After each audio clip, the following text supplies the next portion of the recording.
নমস্কার, কৃষ্ণা টক্স বাংলা চ্যানেলে আপনাদের স্বাগতম। আজকের এই বিশেষ আলোচনার বিষয়টি কোনো সাধারণ দর্শন নয়, এটি আত্মোপলব্ধির এক গভীর সত্য।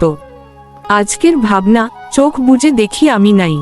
বন্ধুরা, এই অসামান্য কথাটি নেওয়া হয়েছে পশ্চিমবঙ্গের প্রখ্যাত কবি ও কবিয়াল শ্রী অসীম সরকার মহাশয়ের একটি গানের গভীর চরণ থেকে। তিনি আজও তার ভজন ও লেখনীর মাধ্যমে যে আধ্যাত্মিক বিপ্লব ঘটিয়ে চলেছেন, সেই সাধনার প্রতি গভীর শ্রদ্ধা ও কৃতজ্ঞতা রেখেই আজকের আলোচনাটি শুরু করছি। চোখ বন্ধ করার সাহস। আমরা সারাদিন চোখ খোলা রেখে বেঁচে থাকি। এই খোলা চোখে আমরা কি দেখি? কাজ, দায়িত্ব, বিষয়, সম্পত্তি, মানুষের ভিড় আর হাজারো সমস্যা। আমাদের চোখ সারাক্ষণ বাইরের জগৎকে গিলতে ব্যস্ত। কিন্তু আপনারা কি লক্ষ্য করেছেন, আমরা চোখ বন্ধ করতে বড় ভয় পাই? কারণ চোখ বন্ধ করলেই বাইরের কোলাহল থেমে যায় আর শুরু হয় নিজের সাথে নিজের দেখা হওয়া। চোখ বন্ধ মানে অন্ধকার নয়, চোখ বন্ধ মানে হলো নিজের অন্তরের গহীনে ডুব দেওয়া। বাইরের জগৎকে দেখার জন্য চোখের দরকার হয়, কিন্তু নিজেকে দেখার জন্য প্রয়োজন চোখ বন্ধ করা। এই সাহস সবাই করতে পারে না, কারণ ভেতরে তাকালে আমরা আমাদের ভুলগুলো আর আমাদের একাকিত্বকে দেখতে পাই। আমি শব্দটার ভেতরের গোলমাল। আমরা খুব সহজে বলি আমি বড়, আমি শিক্ষিত, আমি ধনী, আমি কর্তা। কিন্তু কখনো কি নিজেকে প্রশ্ন করেছেন, এই আমিটা আসলে কে? আমি কি এই শরীর? কিন্তু এই শরীর তো প্রতিনিয়ত বদলাচ্ছে। শৈশবের সেই আমি আর আজকের এই আমি কি এক? শরীর তো একদিন ছাই হয়ে যাবে। তবে কি আমি আমার নাম? এই নাম তো সমাজ দিয়েছে, একদিন এই নামও স্মৃতি হয়ে যাবে। শ্রীমদ্ভগবদ্গীতায় ভগবান আমাদের শিখিয়েছেন যে আমরা এই নশ্বর শরীর নই, আমরা অবিনাশী আত্মা। অথচ আমরা এই মিথ্যে কেই আমাদের সব কিছুর কেন্দ্র বানিয়ে ফেলি এবং এই মিথ্যে অহংকার থেকেই আমাদের সব অশান্তির শুরু। এক লাইনে লুকিয়ে থাকা মহাজাগতিক প্রশ্ন। চোখ বুজে দেখি আমি নাই, এই একটি কথা শুনলে যেন মুহূর্তের জন্য ব্রহ্মাণ্ড থমকে যায়। কবি অসীম সরকার এখানে এক কঠিন সত্যের সামনে আমাদের দাঁড় করিয়ে দিয়েছেন। যদি সত্যি কোনো এক নিভৃত মুহূর্তে আমি অনুভব করি যে আমি নাই, তবে প্রশ্ন জাগে, তবে এত রাগ কার? এত অপমানের জ্বালা কার জন্য? আমরা যখন নিজেকে খুব বড় মনে করি, তখনই ছোট ছোট কথায় আমাদের মনে আঘাত লাগে। কিন্তু যখন আমি বুঝতে পারি যে এই জগতে আমার আলাদা কোনো অস্তিত্ব নেই, আমি কেবলই সেই পরমেশ্বরের এক ক্ষুদ্র অংশ, তখন অপমানের বিষ আর নীল হয়ে আমাদের নীলকণ্ঠ করে না। এই লাইনটি আমাদের শেখায় অহংকারের দেয়াল ভেঙে পরমাত্মার সাথে যুক্ত হতে। শূন্যতা মানেই পূর্ণতার চাবিকাঠি। অনেকে মনে করেন নিজেকে শূন্য করা মানে বোধহয় সব হারিয়ে ফেলা। কিন্তু আধ্যাত্মিক বিজ্ঞানের শূন্যতাই হলো পূর্ণতার একমাত্র প্রবেশদ্বার। একটি পাত্র যদি আগে থেকেই ময়লা আর আবর্জনায় ভরা থাকে, তবে তাতে অমৃত রাখা সম্ভব নয়। আমাদের হৃদয় যদি আমি আর আমার নামক আবর্জনায় ঠাসা থাকে, তবে সেখানে ভগবান শ্রীকৃষ্ণের জায়গা হবে কি করে? যখন আপনি নিজেকে শূন্য করতে পারবেন, যখন আপনি বলতে পারবেন যে প্রভু, আমি কিছুই না, যা কিছু সব তুমি, ঠিক তখনই আপনার সেই শূন্য হৃদয়ে ভগবান তার বাঁশির সুর নিয়ে প্রবেশ করবেন। গীতার আলোকে নিষ্কাম ভাব। ভগবান শ্রীকৃষ্ণ গীতায় বারবার একটি কথা বুঝিয়েছেন, কর্তা ভাব বা অহংকার হলো মানুষের বন্ধনের মূল কারণ। যে মানুষ ভাবে আমি করছি, আমার দ্বারা হচ্ছে, আমি এই ফলের মালিক, সে আসলে মায়ার জালে জড়িয়ে পড়ে এবং বারংবার দুঃখ পায়। আর যে ব্যক্তি নিজের কর্মকে ভগবানের চরণে সঁপে দিয়ে বলতে পারে, সবই তোমার ইচ্ছা, আমি কেবল নিমিত্ত মাত্র, সে পৃথিবীর সবথেকে সুখী মানুষ। এই আমি নাই ভাবটিই হলো অর্জুনের সেই আত্মসমর্পণ, যা তাকে কুরুক্ষেত্রের যুদ্ধে জয়ী করেছিল। কর্তা ভাব ছেড়ে দিলেই জীবন এক অদ্ভুত প্রশান্তিতে ভরে ওঠে। অহংকারই হলো আমাদের সব দুঃখের মূল। একটু গভীরভাবে চিন্তা করে দেখুন তো, আমাদের জীবনে দুঃখ কি সব সময় কোনো বড় ঘটনার জন্য হয়? না, অধিকাংশ সময় দুঃখ হয় তুলনার জন্য। সে আমাকে কেন সম্মান করল না? সে আমার চেয়ে বেশি কেন পেল? আমার কদর কেন নেই? এই প্রতিটি অভিযোগের মূলে রয়েছে সেই বিশাল আমি। এই আমি হলো একটি পাহাড়ের মতো, যার ওপর দাঁড়িয়ে আমরা আকাশ ছোঁয়ার স্বপ্ন দেখি, কিন্তু পড়ে যাওয়ার ভয়ে সারাক্ষণ তটস্থ থাকি। যেদিন আপনি এই পাহাড় থেকে নেমে মাটির সাথে মিশে যাবেন, যেদিন অনুভব করবেন আমি নাই, সেদিন তুলনা বন্ধ হবে আর সাথে সাথেই দুঃখের অবসান ঘটবে। নীরবতার শক্তি ও আসল শান্তি। চোখ বুজলে কেন আমাদের শান্তি লাগে জানেন? কারণ তখন বাইরের জগতের সব প্রদর্শনী বন্ধ হয়ে যায়। সেখানে কোনো ফেসবুক নেই, কোনো হোয়াটসঅ্যাপ নেই, কোনো মানুষের কটূক্তি নেই। আছে শুধু আপনার নিঃশ্বাস আর একটুখানি পবিত্র নীরবতা। সেই নীরবতার মাঝেই ভগবানের ডাক শোনা যায়। কবি অসীম সরকার আমাদের সেই নীরবতার সাথে পরিচয় করাতে চেয়েছেন। এই নীরবতাই হলো আসল সম্পদ।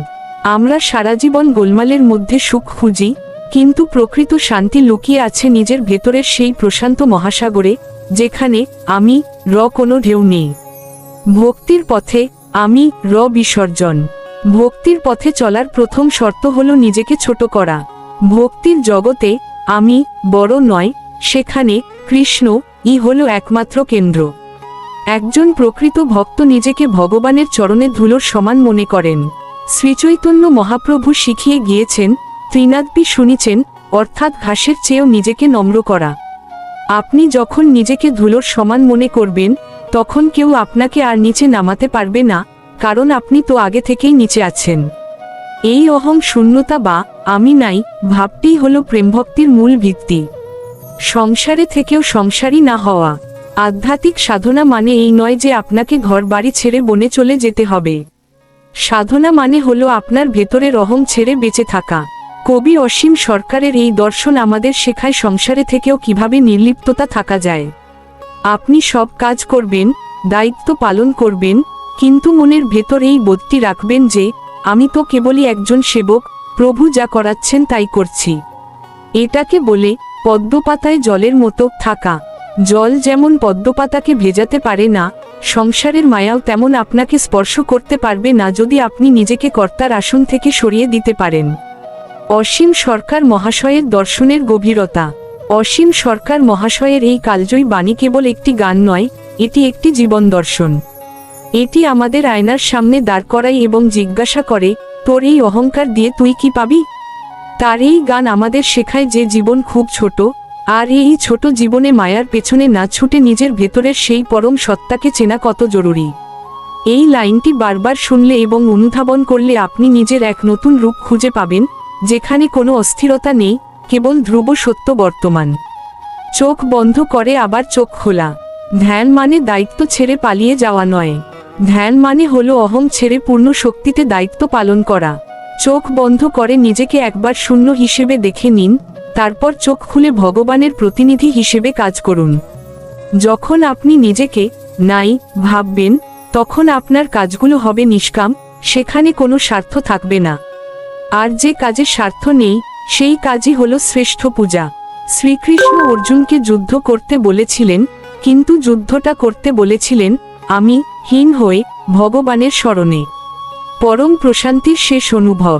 আজকের এই আলোচনার শেষে আপনাদের কাছে একটি অনুরোধ, আজ রাতে বা এখনই একটু সময় নিয়ে চুপ করে বসুন। সব চিন্তা সরিয়ে দিয়ে একবার চোখ বন্ধ করুন। গভীরভাবে শ্বাস নিন আর অনুভব করুন আপনি কে।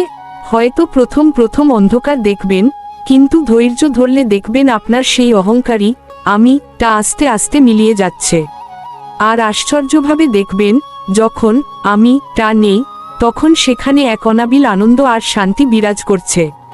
সেই শান্তিই হলো ঈশ্বর। প্রিয় ভক্তবৃন্দ, এই আলোচনা যদি আপনাদের হৃদয় সামান্যতম স্পর্শ করে থাকে, তবে ভিডিওটি একটি লাইক দিন। কবি অসীম সরকার মহাশয়ের এই দর্শন আপনার জীবনকে কিভাবে প্রভাবিত করল, তা কমেন্টে লিখে জানান। আর আপনার প্রিয়জনদের সাথে এটি শেয়ার করে ভগবানের এই সত্য বাণী সবার মাঝে ছড়িয়ে দিন। প্রতিদিন রাত 8টায় আমাদের এই বিশেষ আয়োজনে শামিল হতে কৃষ্ণা টক্স বাংলা চ্যানেলটি সাবস্ক্রাইব করে বেল আইকনটি প্রেস করে রাখুন। এই চ্যানেলের প্রতিটি আলোচনা অত্যন্ত বিনয়ের সঙ্গে উপস্থাপন করা হয়। শ্রী মিলন দেবনাথের তত্ত্বাবধানে এবং পরমেশ্বর ভগবান শ্রীকৃষ্ণের অসীম কৃপায় আমাদের এই যাত্রা। ভালো থাকুন, সুস্থ থাকুন এবং সবসময় মনে রাখুন আমরা তারই হাতের যন্ত্র। হরে কৃষ্ণ। শ্রী মিলন দেবনাথ। নমস্কার, কৃষ্ণা টক্স বাংলা চ্যানেলে আপনাদের স্বাগতম। ভিডিওর শুরুতেই আপনাদের কাছে একটি বিশেষ অনুরোধ, আজকের আলোচনাটি অত্যন্ত গম্ভীর এবং হৃদয়স্পর্শী। তাই পূর্ণাঙ্গ আলোচনাটি প্রথম থেকে শেষ পর্যন্ত খুব মন দিয়ে শুনুন, কারণ কাজের চাপে বা ভ্রমণের সময় শুনলে আধ্যাত্মিক দর্শনের অনেক সূক্ষ্ম ও অজানা তথ্য হয়তো আপনার অজানায় থেকে যেতে পারে। তাই নিজেকে একটু সময় দিন এবং এই দিব্য আলোচনার গভীরে প্রবেশ করুন। যদি ভিডিওটি ভালো লাগে তবে একটি লাইক দিন, আর এমন ভক্তিময় আলোচনা প্রতিদিন পেতে চ্যানেলটি সাবস্ক্রাইব করে বেল আইকনটি প্রেস করতে ভুলবেন না। আজকের ভাবনা, বিষ্ণুপ্রিয়ার গৌর রূপ দর্শন। বন্ধুরা, এই ভাবনাটি কেবল একটি অলৌকিক ঘটনা নয়, এটি ভক্তি, বিরহ এবং ভগবানের অসীম করুণার এক অনন্য দলিল। শ্রীচৈতন্য মহাপ্রভুর সন্ন্যাস গ্রহণের পর বিষ্ণুপ্রিয়া দেবীর যে জীবনযাত্রা, তা আধ্যাত্মিক জগতের এক পরম বিস্ময়। বিষ্ণুপ্রিয়া দেবী কে ছিলেন? বিষ্ণুপ্রিয়া দেবী ছিলেন কলিযুগের পরমেশ্বর ভগবান শ্রীচৈতন্য মহাপ্রভুর অন্তরঙ্গা সহধর্মিণী। তিনি ইতিহাসের পাতায় খুব উচ্চকণ্ঠ নন, কিন্তু ভক্তির গভীরতায় তিনি ছিলেন হিমালয়ের মতো অটল। নবদ্বীপের পণ্ডিত সনাতন মিশ্রের কন্যা হয়েও তিনি ছিলেন সর্বৈশ্বর্যের অধিপতি মহাপ্রভুর চরণে উৎসর্গিত এক প্রাণ। নীরব সাধনা আর বিরহের অশ্রুই ছিল তার জীবনের ভাষা। তিনি দেখিয়েছিলেন যে সহধর্মিণী হয়েও কিভাবে পরম ভক্তের চূড়ামণি হওয়া যায়। গৌরাঙ্গ মহাপ্রভুর সন্ন্যাস ও বিষ্ণুপ্রিয়ার ত্যাগ। যেদিন নিমাই পণ্ডিত মাত্র 24 বছর বয়সে জননী শচীদেবী এবং তরুণী ভার্যা বিষ্ণুপ্রিয়াকে রেখে সন্ন্যাস গ্রহণ করলেন, সেদিন বাহ্যিকভাবে বিষ্ণুপ্রিয়ার জগৎ অন্ধকার হয়ে গিয়েছিল। ভাবুন তো, যার মুখ দর্শন করে দিন শুরু হতো, সেই প্রাণনাথ আজ সন্ন্যাসী হয়ে জনপদ থেকে দূরে চলে গেছেন। কিন্তু এই বিচ্ছেদেই শুরু হলো তার জীবনের শ্রেষ্ঠ ভক্তিযাত্রা। তিনি সারা দিন হরিনাম জপ করতেন এবং প্রতিটি জপের বিপরীতে একটি করে চাল সরিয়ে রাখতেন। দিন শেষে সেই চালটুকু সিদ্ধ করেই তিনি ভোজন করতেন। বিরহই হয়ে উঠল তার পরম সাধনার পথ। বিরহে ভক্তির পরিপূর্ণতা ও গীতার শ্লোক। সাধারণ মানুষের কাছে বিরহ মানে কেবল বিচ্ছেদ বা বেদনা, কিন্তু ভক্তের কাছে বিরহ হলো ভগবানের সান্নিধ্য পাওয়ার এক তীব্র আকুতি। ভক্তি মানে শুধু মিলন নয়, ভক্তি মানে অসহ্য বিরহকেও ভগবানের আশীর্বাদ হিসেবে সহ্য করা। বিষ্ণুপ্রিয়া দেবী কোনো অভিযোগ করেননি, কোনোদিন মহাপ্রভুর সন্ন্যাসের সিদ্ধান্ত নিয়ে প্রশ্ন তোলেননি। তিনি শ্রীমদ্ভগবদ্গীতার সেই শাশ্বত শিক্ষার জীবন্ত উদাহরণ হয়ে উঠেছিলেন, যেখানে ভগবান শ্রীকৃষ্ণ অর্জুনকে বলেছেন, মন্মনা ভব মদ্ভক্ত মদ্দাজি মাং নমস্কুরু মামে বৈশ্বসী যুক্তৈবমাত্তান মৎপরায়ণ। গীতা, নবম অধ্যায়ের 34 নং শ্লোক। অর্থাৎ, আমাতে মনোনিবেশ করো, আমার ভক্ত হও, আমাকে পূজা করো এবং আমাকে নমস্কার করো। এভাবে আমাতে মগ্ন হয়ে থাকলে তুমি অবশ্যই আমাকে প্রাপ্ত হবে। বিষ্ণুপ্রিয়া দেবী যখন বিরহের আগুনে দগ্ধ হয়েও অনন্য চিত্তে মহাপ্রভুর ধ্যান করছিলেন, তখন ভগবান শ্রীকৃষ্ণ তার প্রতিশ্রুতি রক্ষায় বাধ্য হয়েছিলেন। এক অদ্ভুত দর্শনের প্রস্তুতি। প্রতিদিনের মতোই বিষ্ণুপ্রিয়া দেবী নামস্মরণে মগ্ন ছিলেন। তার সামনে ছিল মহাপ্রভুর কাষ্ঠপাদুকা যুগল। হৃদয় ছিল শূন্য, আর চোখ ছিল অশ্রুসজল। ভক্ত যখন বিরহের চরম সীমায় পৌঁছান, তখন ভগবান আর দূরে থাকতে পারেন না। ঠিক সেই ব্যাকুল মুহূর্তে পরম করুণাময় মহাপ্রভুর ইচ্ছায় এক অদ্ভুত চিহ্ন রূপ প্রকাশিত হল, যা বিষ্ণুপ্রিয়ার সমস্ত জীবনকে ধন্য করে তুলল। গৌর রূপ মানে কি? গৌর রূপ মানে কেবল কাঁচা সোনার মতো গাত্রবর্ণ নয়, গৌর রূপ মানে হল ভগবান শ্রীকৃষ্ণের সেই পরম করুণাময় প্রকাশ, যেখানে কৃষ্ণ স্বয়ং রাধারানীর ভাব ও কান্তি নিয়ে নিজেকে আবৃত করেছেন। ভক্তের প্রেমে কৃষ্ণ যখন নিজেকে ঢেকে নেন, তখনই তিনি হন গৌর। এই রূপ সাধারণ জাগতিক চোখে দেখা সম্ভব নয়, এটি দেখতে প্রয়োজন হৃদয়ের গভীর আকুতি আর নির্মল ভক্তি। বিষ্ণুপ্রিয়ার সেই দিব্য গৌর রূপ দর্শন বিষ্ণুপ্রিয়া দেবী সেদিন প্রত্যক্ষ করলেন, তার প্রভু সন্ন্যাসী হয়ে দণ্ড হাতে কোনো দূরে নেই, তার প্রাণনাথ তো তার ভক্তির আঙ্গিনায় স্বয়ং গৌর রূপে উপস্থিত।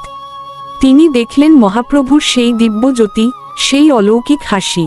এই দর্শন ছিল তার দীর্ঘ প্রতীক্ষার ফল। তিনি বুঝতে পারলেন, সন্ন্যাস কেবল একটি লীলা মাত্র, কিন্তু শ্রীগৌরাঙ্গ মহাপ্রভু সবসময় তার শুদ্ধ ভক্তির ডোরে বাঁধা আছেন। এই দর্শন বিষ্ণুপ্রিয়াকে বিরহ থেকে মহামিলনের এক পরম শান্তি দান করল। দর্শন কেন সবাই পায় না? অনেকেই প্রশ্ন করেন, আমরা কেন ঈশ্বরকে দেখতে পাই না? ভগবান দর্শন দেন আমাদের বাইরের চোখ দেখে নয়, তিনি দর্শন দেন হৃদয়ের গভীরতা আর আমাদের ত্যাগের তীব্রতা দেখে। বিষ্ণুপ্রিয়া দেবীর জীবনে কোনো ব্যক্তিগত দাবি ছিল না, কোনো স্বার্থ ছিল না। যেখানে আমি এবং আমার ভাব থাকে না, সেখানেই ভগবানের করুণা বর্ষিত হয়। আপনি যখন ভগবানকে আপনার সবকিছু দিয়ে ডাকতে পারবেন, তখনই তার দর্শন লভ্য হবে। দর্শনের পরও নীরবতা এক বড় শিক্ষা। দর্শন পাওয়ার পর বিষ্ণুপ্রিয়া দেবী কোনো প্রচার করেননি বা নিজেকে মহিমান্বিত করার চেষ্টা করেননি। তিনি জানতেন আধ্যাত্মিকতার সৌন্দর্য নির্বতায়। ভগবানকে পাওয়া মানে হলো নিজেকে তার মাঝে বিলীন করে দেওয়া। বর্তমান যুগে আমরা সামান্য কিছু অভিজ্ঞতা হলেই তা প্রচার করতে ব্যস্ত হয়ে পড়ি, কিন্তু বিষ্ণুপ্রিয়া দেবী শিখিয়েছেন যে ভক্তি যত গভীর হয়, ভক্ত তত বেশি শান্ত ও নীরব হয়ে যান। নারী ভক্তির এক উজ্জ্বল দৃষ্টান্ত। বিষ্ণুপ্রিয়া দেবী সারা বিশ্বের ভক্তিমতী নারীদের জন্য এক শ্রেষ্ঠ অনুপ্রেরণা। তিনি দেখিয়েছেন ভক্তি মানে অবলা হওয়া নয়, ভক্তি মানে হলো এমন এক আত্মিক শক্তি অর্জন করা যা সংসারের কঠিনতম আঘাতকেও সহ্য করতে পারে। তার নীরব সহনশীলতাই ছিল তার তপবল। নবদ্বীপ ধাম আজও তার সেই ত্যাগের গন্ধে সুবাসিত হয়ে আছে। আমাদের জীবনের শিক্ষা, ধৈর্যই ভক্তির অলংকার। আজকের দ্রুতগতির জীবনে আমরা সবকিছুর তাৎক্ষণিক ফল চাই, কিন্তু বিষ্ণুপ্রিয়া দেবী আমাদের শেখান যে ধৈর্যই হলো ভক্তির প্রকৃত অলংকার। যে ভগবানের জন্য ব্যাকুল হয়ে অপেক্ষা করতে পারে, সেই শেষ পর্যন্ত তার কৃপা লাভ করে। আমাদের জীবনে যখন কোনো বিপদ বা অভাব আসে, তখন ভেঙে পড়লে চলবে না। আমাদের মনে রাখতে হবে, এটি হয়তো ভগবানের দেওয়া এক বিশেষ পরীক্ষা। বিরহই কখনো শ্রেষ্ঠ আশীর্বাদ। আমরা যাকে জাগতিকভাবে কষ্ট মনে করি, পরমেশ্বর সেটাকেই তার কাছে যাওয়ার দরজা বানিয়ে দেন। মহাপ্রভু যদি সন্ন্যাস নিয়ে দূরে না যেতেন, তবে জগৎ বিষ্ণুপ্রিয়া দেবীর এই অপ্রাকৃত বিরহ ভক্তির পরিচয় পেত না। এই বিরহ ছাড়া সেই দিব্য গৌর রূপের দর্শন সম্ভব হতো না। তাই জীবনে দুঃখ আসলেও সেটাকে ভগবানের কৃপা হিসেবে গ্রহণ করা শিখতে হবে। গৌর রূপ আজও জীবন্ত। শ্রীচৈতন্য মহাপ্রভু বা বিষ্ণুপ্রিয়া দেবী কেবল ইতিহাসের কোনো চরিত্র নন। আজও যারা নিরহংকারে ভগবানের নাম নেয়, যারা আর্ত হৃদয়ে ভগবানকে ডাক দেয়, তাদের শুদ্ধ হৃদয় আজও সেই দিব্য গৌর রূপ প্রকাশিত হয়। ভগবান কোনো কালেই বাগণ্ডিতে সীমাবদ্ধ নন। তিনি গতকাল যেমন ছিলেন, আজও তেমন আছেন।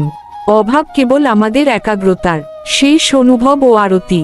বিষ্ণুপ্রিয়ার এই গৌর রূপ দর্শন আমাদের একটি বড় সত্য মনে করিয়ে দেয়, ভগবান আমাদের থেকে দূরে নন, আমাদের প্রস্তুতিই হয়তো সম্পূর্ণ হয়নি। বিষ্ণুপ্রিয়া দেবীর মতো যদি আমরা নাম জপ করতে করতে হৃদয়ের আর্দ্রতা অনুভব করতে পারি, তবে আমাদের অন্তরেও মহাপ্রভু প্রজ্জ্বল হবেন। মনে রাখবেন, নিঃস্বার্থ ও নীরব প্রেমী হল ভগবানের চরণে নিবেদিত শ্রেষ্ঠ আরতি। আজকের এই পরম পবিত্র আলোচনাটি যদি আপনার হৃদয় ভক্তির সামান্যতম আলো জ্বালিয়ে থাকে, তবে ভিডিওটিতে একটি লাইক দিন। বিষ্ণুপ্রিয়া দেবীর এই অনন্য দর্শন সম্পর্কে আপনার অনুভূতি কমেন্টে আমাদের লিখে জানান। আপনার প্রিয়জনদের সাথে এই ভিডিওটি শেয়ার করে মহাপ্রভুর এই লীলা মহিমা ছড়িয়ে দিন। প্রতিদিন রাত 8টায় আমাদের এই বিশেষ আধ্যাত্মিক আয়োজনে শামিল হতে কৃষ্ণা টক্স বাংলা চ্যানেলটি সাবস্ক্রাইব করে বেল আইকনটি প্রেস করে আমাদের সাথেই থাকুন। এই চ্যানেলের প্রতিটি শব্দ অত্যন্ত বিনয়ের সঙ্গে আপনাদের কাছে উপস্থাপন করা হয়। শ্রী মিলন দেবনাথের সুনিপুণ তত্ত্বাবধানে এবং পরমেশ্বর ভগবান শ্রীকৃষ্ণের পরম কৃপায় আমাদের এই যাত্রা। সবাই ভালো থাকুন, সুস্থ থাকুন এবং শ্রীগৌরহরিকে স্মরণে রাখুন। হরে কৃষ্ণ। নমস্কার, কৃষ্ণা টক্স বাংলা চ্যানেলে আপনাদের স্বাগতম। আজকের এই বিশেষ আলোচনার বিষয়টি আমাদের অস্তিত্বের মূল ভিত্তি নিয়ে। আজকের ভাবনা, সৃষ্টির আসল উদ্দেশ্য কি? বন্ধুরা, পৃথিবীর ভিড়ে চলতে চলতে এই প্রশ্নটা একদিন না একদিন প্রতিটি মানুষের মনে বিদ্যুৎ বেগে হানা দেয়, কেন আমি জন্মালাম? এই বিশাল মহাবিশ্ব তৈরির পেছনে কারণটা কি? আজকের এই আলোচনাটি কেবল তথ্য নয়, এটি আপনার জীবনের উদ্দেশ্য খুঁজে পাওয়ার এক আলোকবর্তিকা হতে চলেছে। প্রশ্নটা কেন এত গুরুত্বপূর্ণ? মানুষ কেবল বেঁচে থাকাকেই জীবন মনে করে না, মানুষের মনের গভীরে একটি পিপাসা থাকে, সে জানতে চায় কেন সে বাঁচছে। আপনি লক্ষ্য করবেন, পশু পাখিরা খেয়ে দেয়ে বংশবৃদ্ধি করে আর ঘুমিয়েই জীবন কাটিয়ে দেয়, তারা প্রশ্ন করে না। কিন্তু মানুষ যখন সব পায়, টাকা, বাড়ি, সম্মান, তারপরেও তার বুকের ভেতর এক অদ্ভুত শূন্যতা কাজ করে। এই কেন তার উত্তর যতক্ষণ মেলে না, ততক্ষণ পর্যন্ত জীবন একটি লক্ষ্যহীন নৌকার মতো মাঝসমুদ্রে ঘুরপাক খেতে থাকে। আজকের আলোচনা সেই শূন্যতাকে পূর্ণতা দেওয়ার পথ দেখাবে। সৃষ্টি কি শুধু ভোগের জন্য? আধুনিক সমাজ আমাদের শেখায় যে এই পৃথিবী হলো শুধু ভোগ করার জায়গা। যত বেশি পারো ভোগ করো, আনন্দ করো, কিন্তু প্রকৃতির নিয়মটি দেখুন, ভোগ যত বাড়ে শারীরিক ও মানসিক অশান্তিও তত বাড়ে। অতিরিক্ত চিনি খেলে যেমন রোগ হয়, অতিরিক্ত ভোগ করলে তেমনি মনে অবসাদ আসে। এর থেকেই বোঝা যায় এই অনন্ত সৃষ্টির উদ্দেশ্য কেবল ইন্দ্রিয় সুখ বা ভোগ হতে পারে না। যদি ভোগই শেষ কথা হতো, তবে সম্রাট থেকে শুরু করে অতি ধনী ব্যক্তিরা কেন শান্তির খোঁজে হাহাকার করেন? তাহলে এর পেছনে নিশ্চয়ই আরও কোনো উচ্চতর কারণ লুকিয়ে আছে। গীতার আলোয় সৃষ্টির গূঢ় রহস্য। ভগবান শ্রীকৃষ্ণ গীতায় অর্জুনকে এক অসামান্য সত্য শিখিয়েছেন। তিনি বুঝিয়েছেন এই জগৎ হল দুঃখালয়ম অশাশ্বতম। এটি কোনো স্থায়ী আরামগাহ নয়, এটি তৈরি হয়েছে কর্ম ও শিক্ষা এই দুইয়ের মিলনে। সৃষ্টির উদ্দেশ্য হল জীবাত্মাকে তার স্বরূপ চেনানো। এই জগৎটি একটি বিশাল কর্মক্ষেত্র, যেখানে প্রতিটি পরিস্থিতি, হোক তা জয় কিংবা পরাজয়, আমাদের কিছু শেখাতে আসে। ভগবান এই জগৎকে একটি আয়নার মতো করে তৈরি করেছেন, যেখানে আমরা আমাদের প্রতিটি কর্মের প্রতিফলন দেখতে পাই। মানুষ কেন প্রশ্ন করতে পারে? সৃষ্টির এক অনন্য বৈশিষ্ট্য হল মানুষ। গাছ তার জায়গায় স্থির থাকে, পশু তার প্রবৃত্তির বশে চলে, কিন্তু একমাত্র মানুষই পারে নিজের অস্তিত্ব নিয়ে প্রশ্ন করতে। কারণ মানুষের ভেতরেই পরমেশ্বরের সেই সচেতন অংশ অর্থাৎ আত্মার অনুসন্ধান লুকিয়ে থাকে। এই জিজ্ঞাসা বা প্রশ্নই হল আধ্যাত্মিক যাত্রার প্রথম ধাপ, যাকে শাস্ত্রে বলা হয়েছে অথত রুক্ষ জিজ্ঞাসা। অর্থাৎ এখন সময় হয়েছে সেই পরম সত্যকে জানার। এই প্রশ্ন করার ক্ষমতাই প্রমাণ করে যে আমরা সাধারণ কোনো জৈবিক যন্ত্র নই, আমরা মুক্তির প্রত্যাশী এক চিন্ম সত্তা। আত্মা না বুঝলে সৃষ্টি বোঝা যায় না। সৃষ্টির উদ্দেশ্য বোঝা অসম্ভব যদি না আমরা আত্মাকে বুঝতে পারি। আমরা সারা জীবন ভাবি আমি এই শরীর, কিন্তু শরীর তো জীর্ণ বস্ত্রের মতো একদিন বদলে যায়, অথচ আমাদের অস্তিত্বের সেই মূল চেতনাটি থেকে যায়। যৎকাল আমরা এই অস্থায়ী শরীরের সাথে নিজেদের মিলিয়ে দেখব, তৎকাল সৃষ্টির আসল উদ্দেশ্য আমাদের কাছে অস্পষ্ট থাকবে। সৃষ্টির মূল উদ্দেশ্য হল এই জড় আবরণ ভেদ করে নিজের চিন্ম স্বরূপকে চেনা এবং উপলব্ধি করা যে আমি এই নশ্বর দেহ নই, আমি অবিনাশী আত্মা। সংসার এক অলৌকিক বিদ্যালয়। এই মহাবিশ্ব আসলে একটি মস্ত বড় বিদ্যালয়। এখানে আমরা সবাই ছাত্র। আমাদের জীবনের প্রতিটি সুখের মুহূর্ত হলো একটি পুরস্কার, আর প্রতিটি দুঃখের মুহূর্ত হলো একটি বিশেষ পরীক্ষা। যে এই পরীক্ষা থেকে শিক্ষা নিতে পারে সে আধ্যাত্মিক স্তরে এগোতে থাকে, আর যে শিক্ষা নিতে পারে না তাকে এই জন্মের চক্রে বারংবার ফিরে আসতে হয়। সৃষ্টির আসল উদ্দেশ্য হলো আমাদের আত্মিক উন্নতি ঘটানো, যাতে আমরা ক্রমশ পশুত্ব থেকে মনুষ্যত্ব এবং মনুষ্যত্ব থেকে দেবত্বের দিকে যেতে পারি। ভক্তি কেন অপরিহার্য? অনেকে ভাবেন কেবল জ্ঞান থাকলেই সৃষ্টি বোঝা যায়। জ্ঞান আপনাকে বুঝিয়ে দেয় আপনি কে, কিন্তু ভক্তি আপনাকে শেখায় আপনি কার।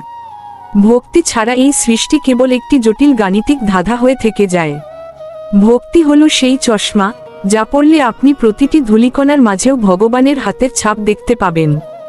সৃষ্টির প্রতিটি প্রাণের সাথে পরমেশ্বরের যে অদৃশ্য সুতো জড়িয়ে আছে তা কেবল ভক্তির মাধ্যমেই অনুভব করা সম্ভব। ভক্তি আমাদের শেখায় যে এই জগৎটি ভগবানের একটি সুন্দর সাজানো বাগান, আর আমরা তার প্রিয় মালি। দুঃখ কেন আসে? একটি বিশেষ সংকেত। আমাদের জীবনে যখন দুঃখ আসে আমরা ভাবি ভগবান হয়তো আমাদের ওপর রুষ্ট হয়েছেন, কিন্তু আসলে দুঃখ কোনো শাস্তি নয়, দুঃখ হলো একটি সংকেত। যেমন আগুনের কাছে হাত নিয়ে গেলে জ্বালা করে যাতে আপনি হাতটি সরিয়ে নিতে পারেন, তেমনি ভুল পথে চললে জীবনে দুঃখ আসে যাতে আপনি সতর্ক হতে পারেন।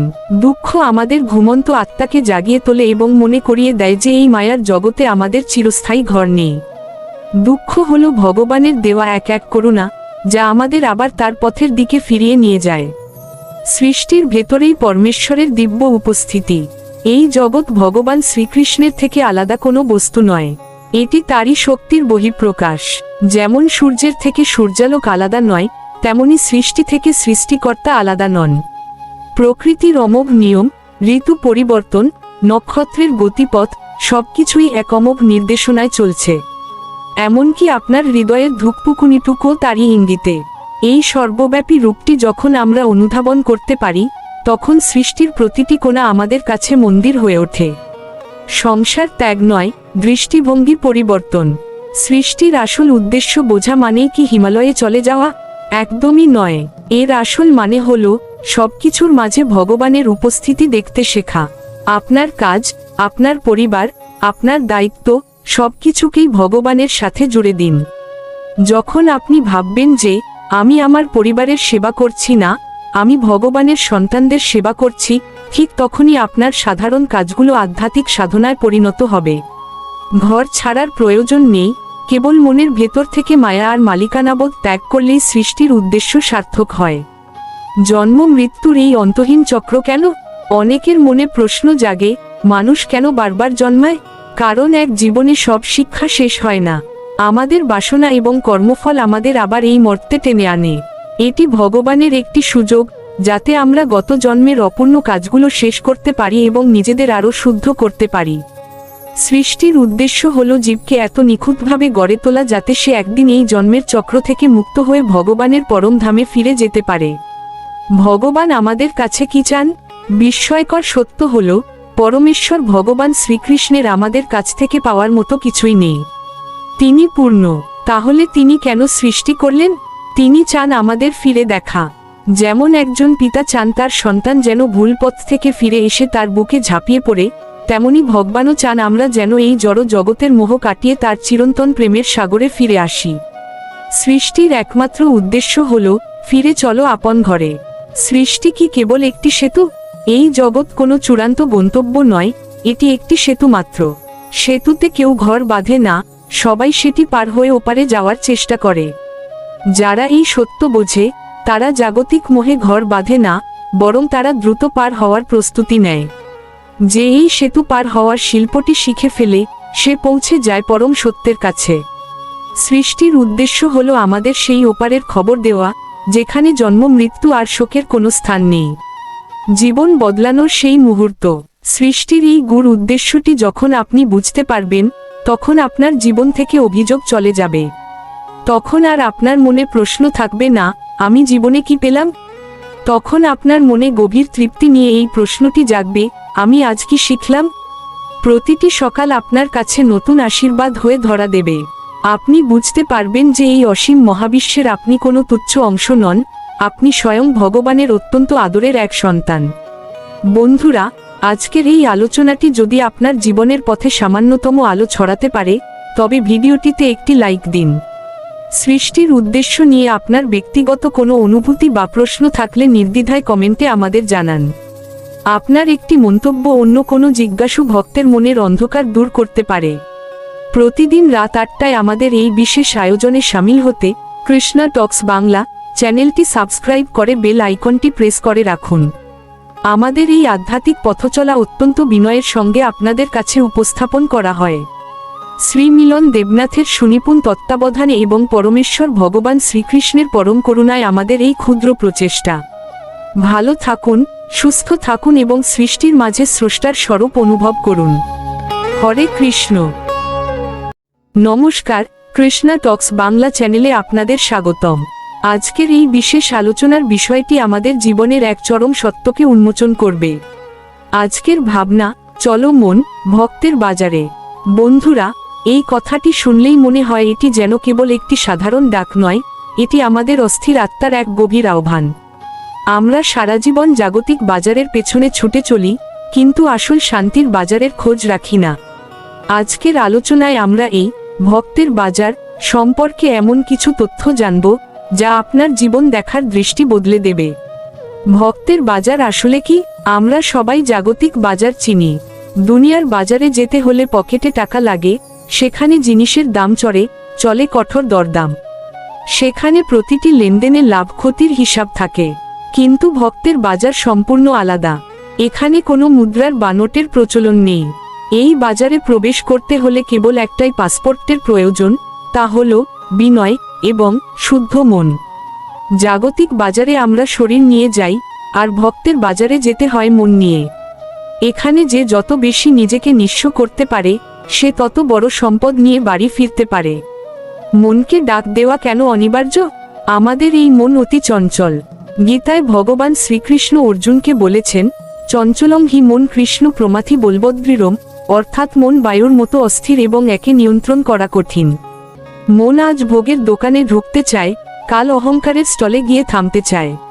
মন সবসময় আমাদের মায়ার বাজারে নিয়ে যেতে চায়, যেখানে কেবল মোহ আর দুঃখ। তাই মনকে সারাক্ষণ পাহারা দিতে হয়, তাকে ডেকে বারবার বলতে হয়, চলো মন, ভক্তের বাজারে। কারণ সেখানেই তোমার আসল ঠিকানা, সেখানেই তোমার চিরকালীন শান্তি।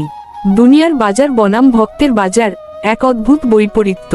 দুনিয়ার বাজারের নিয়ম হলো, আপনি যত বেশি জিনিস নেবেন, আপনাকে তত বেশি দাম দিতে হবে। কিন্তু ভক্তের বাজারের নিয়ম সম্পূর্ণ উল্টো।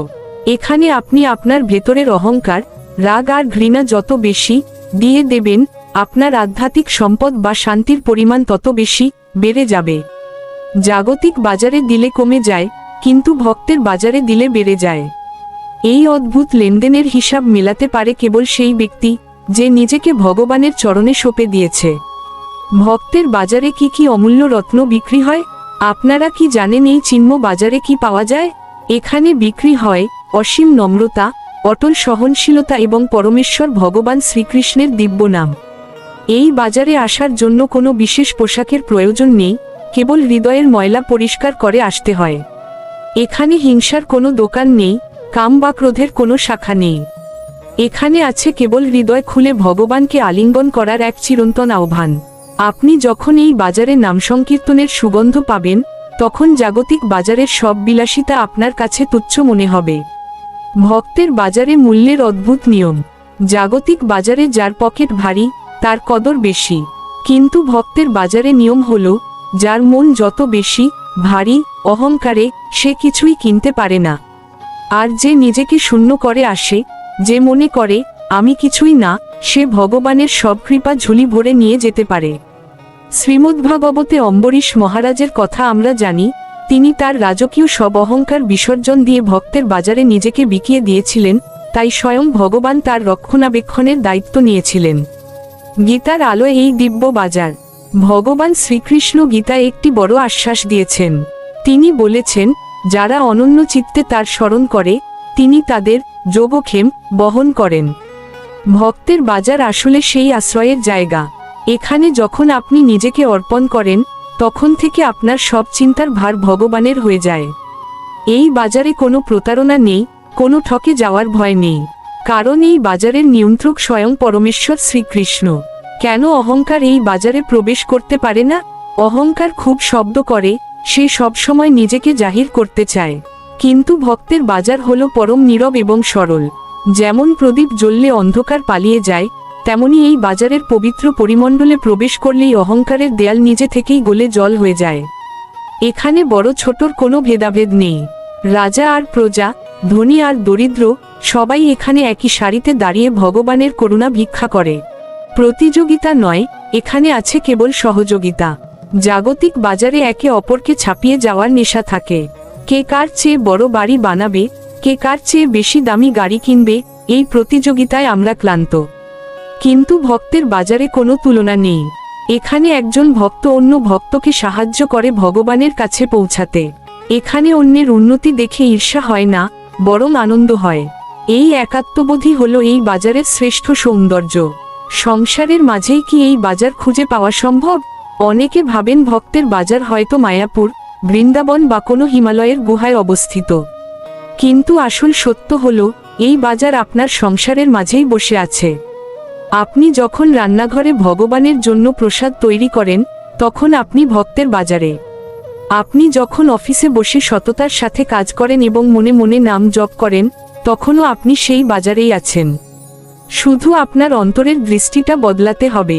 কাজের মাঝে ভগবানকে স্মরণে রাখাই হলো এই বাজারে কেনাকাটা করা। মন যখন অবাধ্য হয়ে পালাতে চায়, আমাদের মন মাঝে মাঝেই বিদ্রোহ করবে। সে বলবে, আজ নয়, কাল যাব ভক্তের বাজারে। মন মায়ার চাকচিক্য দেখে প্রলুব্ধ হবে, কিন্তু তখন আপনাকে কঠোর হতে হবে। মনকে পরম মমতায় আবার ফিরিয়ে আনতে হবে। কারণ মনকে যদি আপনি একা ছেড়ে দেন, তবে মন আপনাকে মায়ার চোরাবালিতে ডুবিয়ে দেবে। বারবার অভ্যাস আর বৈরাগ্যের মাধ্যমে মনকে এই আধ্যাত্মিক বাজারের স্থায়ী বাসিন্দা করে তুলতে হবে। সময়ের হিসাবহীন এক চিরন্তন মিলন মেলা। ভক্তের বাজারে কোনো নির্দিষ্ট সময় নেই। এখানে কোনো ক্লোজিং টাইম নেই। এখানে লাইনে দাঁড়াতে হয় না বা ফার্স্ট কাম ফার্স্ট সার্ভ বলে কিছু নেই। যে যত দেরিতেই আসুক না কেন, ভগবান তাকে ঠিক একই ভালোবাসা দিয়ে গ্রহণ করেন। আপনি যদি জীবনের শেষ মুহূর্তেও এই বাজারে প্রবেশ করেন, তবুও আপনি সেই একই অমৃতের স্বাদ পাবেন। এখানে দয়া আর করুণার স্টক কখনো ফুরিয়ে যায় না। কবির সেই অন্তরের ডাকের মাহাত্ম্য। চলো মন, ভক্তের বাজারে, এই কথাটি কেবল একটি গানের কলি নয়, এটি একটি মন্ত্র। এটি বারবার শুনলে এবং উচ্চারণ করলে মনের কাঠিন্য দূর হয়। মন ধীরে ধীরে মোমের মতো নরম হতে শুরু করে। কবির এই ডাক আমাদের মনে করিয়ে দেয় যে, হে জীব, আর কতকাল মায়ার বাজারে নিজেকে বিক্রি করবে? এবার চলো নিজের ঘরে, চলো ভক্তির আঙিনায়। চোখ বন্ধ করলেই প্রবেশাধিকার। এই বাজারে ঢুকতে আপনাকে কিলোমিটারের পর কিলোমিটার হাঁটতে হবে না। আপনি আপনার ঘরে যেখানে বসে আছেন, সেখান থেকেই এই বাজারে ঢুকতে পারেন। একটু চোখ বন্ধ করুন, একটি গভীর শ্বাস নিন এবং শুদ্ধ চিত্তে হরে কৃষ্ণ মহামন্ত্রটি উচ্চারণ করুন। দেখবেন নিমেষের মধ্যে আপনার চেতনা মায়ার জগৎ থেকে সরে গিয়ে সেই দিব্য বাজারে পৌঁছে গেছে। ভগবান শ্রীকৃষ্ণের সাথে এক অভূতপূর্ব লেনদেন। ভক্তের বাজারে স্বয়ং ভগবান শ্রীকৃষ্ণ হলেন মূল দোকানি। তিনি সেখানে করুণার পসরা সাজিয়ে বসে আছেন। আপনি তাকে কি দেবেন? আপনার কাছে তো কিছুই নেই, কিন্তু আপনার কাছে একটি অমূল্য জিনিস আছে, তা হলো আপনার মন। আপনি যখন আপনার মন তাকে দেবেন, বিনিময়ে তিনি আপনাকে তার অভয় আশ্রয় দান করবেন। এই লেনদেনে আপনি কখনোই ঠকবেন না, বরং ধন্য হয়ে যাবেন। শেষ অনুভব ও আত্মজিজ্ঞাসা।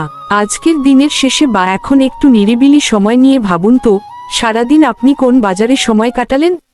মায়ার বাজারে নাকি ভক্তের বাজারে?